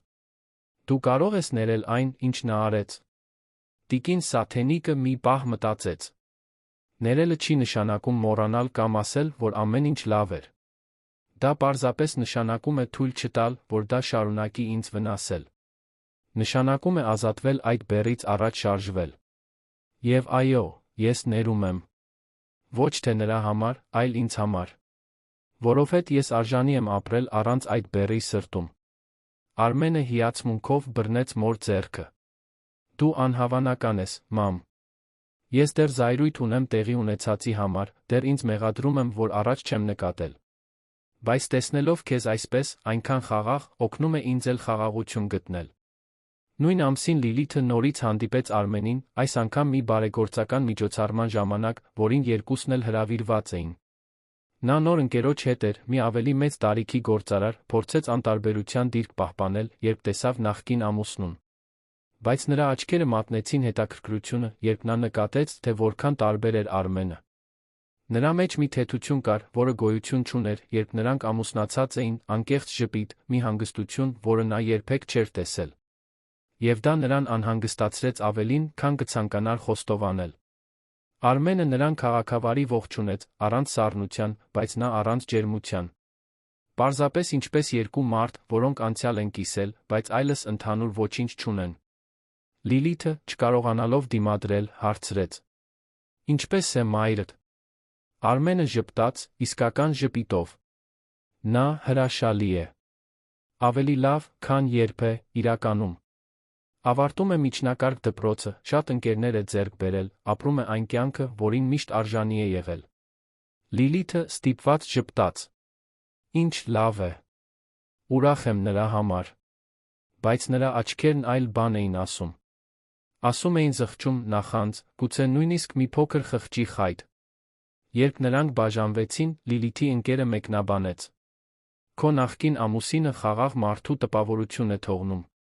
Նա ավտոմատ կերպով համաձայնեց, բայց ներսում դատարկություն էր զգում։ Նա հիմա ավելի շատ գումար ուներ, քան ամուսնացած ժամանակ, աշխույժ սոցիալական կյանք ուներ, նոր հարաբերություններ ուներ։ Բայց խաղաղություն չուներ։ Չուներ այն հանգստությունը, որը տեսել էր Արմենի աչքերում։ Եվ առաջին անգամ նա իրեն հարցրեց, թե արդյոք ճիշտ ընտրություններ է կատարել կյանքում, թե գուցե կորցրել է ինչ-որ արժեքավոր բան, երբ ընտրել է մանիպուլյացիայի դաժանության ճանապարհը։ Բայց արդեն շատ ուշ էր հետ գնալու համար։ Որոշ կամուրջներ, երբ լիովին այրվում են, չեն կարող վերականգնվել։ Դեկտեմբերը նորից եկավ, իր հետ բերելով ամառվա շոգը, նա մի հուզիչ նորություն։ Տիկին Սաթենիկը հաստատում ստացավ, որ հանձնել է միջնակարգ դպրոցի բոլոր ավարտական քննությունները։ Նա հասել էր դրան։ 73 տարեկանում նա ավարտել էր միջնակարգ դպրոցը, մի երազանք, որը փայփայել էր ավելի քան 50 տարի։ Ավարտական արարողությունը պետք է լիներ հաջորդ տարվա փետրվարին, մի պարզ, բայց նշանակալից արարողություն, որտեղ դասընթացն ավարտած բոլոր աշակերտները կստանային իրենց դիպլոմները։ Արմենն արդեն պլանավորում էր, թե ինչպես այդ օրն էլ ավելի հատուկ դարձնի։ Պատրաստվում էր մի ամառանոց վարձել, հրավիրել ամբողջ ընտանիքին, բոլոր ընկերներին, մեծ խնջույք կազմակերպել, նշելու մոր ձեռքբերումը։ Բայց երբ պլանը պատմեց նրան, տիկին Սաթենիկն այլ բան խնդրեց։ Տղաս, ես շնորհակալ եմ մտադրության համար, բայց գիտես, ինչ եմ ես իրականում ուզում։ Ուզում եմ պարզ խնջույք, այստեղ, տանը, միայն այն մարդկանց հետ, ովքեր իսկապես կարող են։ Դու, Լուսինեն, իմ դպրոցի ընկերները, ուսուցչուհի Անին։ Մարդիկ, որոնք ինձ հետ են եղել այս ճանապարհին, որոնք ինձ աջակցել են, որոնք հավատացել են ինձ։ Ինձ մեծ բան պետք չէ։ Ինձ պետք է ճշմարտություն, սեր, իրական կապեր։ Եվ դա ես արդեն առատորեն ունեմ։ Արմենը համաձայնեց, ինչպես միշտ հարգելով մոր ցանկությունները։ Եվ այսպես, երբ փետրվարը եկավ, տիկին Սաթենիկը բարձրացավ բեմ ստանալու իր միջնակարգ կրթության ավարտական դիպլոմը, Արմենն առաջին շարքում էր, ոտքի վրա ծափահարում էր, արցունքներն առանց ամոթի հոսում էին դեմքով։ Եվ երբ նա բռնեց այդ թղթի կտորը, նայեց նրան ժպտաց, նա գիտեր, որ ամեն ինչ արժեր։ Բոլոր փոփոխությունները, ամուսնալուծության բոլոր դժվարությունները, բոլոր դժվար որոշումները։ Ամեն ինչ հանգեցրել էր ընդհանուր հաղթանակի այդ պահին։ Տան խնջույքը հենց այնպիսին էր, ինչպիսին տիկին Սաթենիկն էր ուզում։ Մտերմիկ, հարմարավետ, սիրով լի։ Լուսինեն հինգաստղանի ռեստորանի արժանի խնջույք էր պատրաստել։ Ուսուցչուհի Անին բերել էր մի լուսանկարի շրջանակ, ամբողջ դասարանի լուսանկարով ձեռագիր գեղեցիկ ուղերձով համառության քաջության մասին։ Դասընկերները բերել էին պարզ, բայց նշանակալից նվերներ։ Եվ Արմենը ներկայացրեց իր հատուկ նվերը։ Դա մի շրջանակ էր մոր դիպլոմով, բայց շուրջը ամբողջ ճանապարհի լուսանկարներն էին։ Տիկին Սաթենիկն առաջին օրը դասի, նյարդային, բայց վճռական։ Տիկին Սաթենիկը սովորում է հյուրասենյակի սեղանի մոտ։ Տիկին Սաթենիկը տոնում է քննությունների հանձնումը։ Եվ վերջում տիկին Սաթենիկն ավարտական օրը հպարտ, փայլուն, հաղթանակած։ Սա դու ես, մամ, ասաց Արմենը խեղդված ձայնով։ Այս ճանապարհի յուրաքանչյուր փուլում։ Սա նրա համար է, որ դու երբեք չմոռանաս, թե որքան ուժեղ ես, որքան ընդունակ ես։ Տիկին Սաթենիկը գրկեց որդուն, լաց լինելով հուզմունքից։ Կարծես թե կարող եմ մոռանալ, տղաս։ Բայց շնորհակալ եմ։ Շնորհակալ եմ, որ հավատացիր ինձ, երբ ես ինքս էի կասկածում։ Շնորհակալ եմ, որ ինձ այս հնարավորությունը տվեցիր։ Շնորհակալ եմ, որ այն որդին ես, որը դու ես։ Այդ գիշեր, մինչ խնջույքը շարունակվում էր իր շուրջը, տիկին Սաթենիկը շուրջը նայեց խորը երախտագիտություն զգաց այն ամենի համար, ինչ ապրել էր, նույնիսկ դժվար մասերի համար։ Որովհետև հենց այդ ամենը, լավն ու վատը, նրան հասցրել էր լիարժեքության այդ պահին։ Կյանքը շարունակեց իր բնականոն ընթացքը հաջորդ ամիսներին։ Տիկին Սաթենիկը, գոհ իր ակադեմիական ձեռքբերումից, որոշեց համալսարան չընդունվել, բայց սկսեց մասնակցել տարեցների համար ընթերցանության ստեղծագործական գրելու խմբերի։ Բացահայտեց, որ գրելու տաղանդ ունի, սկսեց իր հիշողությունները թղթին հանձնել, մտածելով ընտանիքի ապագա սերունդների համար ժառանգություն թողնելու մասին։ Լուսինեն շարունակեց մասնագիտորեն աճել, դարձավ սուշեֆ, սկսեց գումար խնայել, մի օր իր սեփական ռեստորանը բացելու համար։ Իսկ Արմենը շարունակեց հավասարակշռել աշխատանքը, կամավորությունը, ամենակարևորը, մոր հետ որակյալ ժամանակը։ Մի կիրակի կեսօրին, գրեթե 2 տարի անց այն օրվանից, երբ ամեն ինչ փոխվեց, տիկին Սաթենիկն ու Արմենը նստած էին պատշգամբում, ինչպես միշտ անում էին։ Արը մայր էր մտնում, երկինքը ներկելով նարնջագույն վարդագույն երանգներով։ Նրանք թեյ էին խմում, զրուցում ամեն ինչից ոչնչից, հարմարավետ ընդհանուր լռության մեջ, որը միայն շատ մտերիմ մարդիկ կարող են գնահատել։ Հանկարծ տիկին Սաթենիկն ասաց.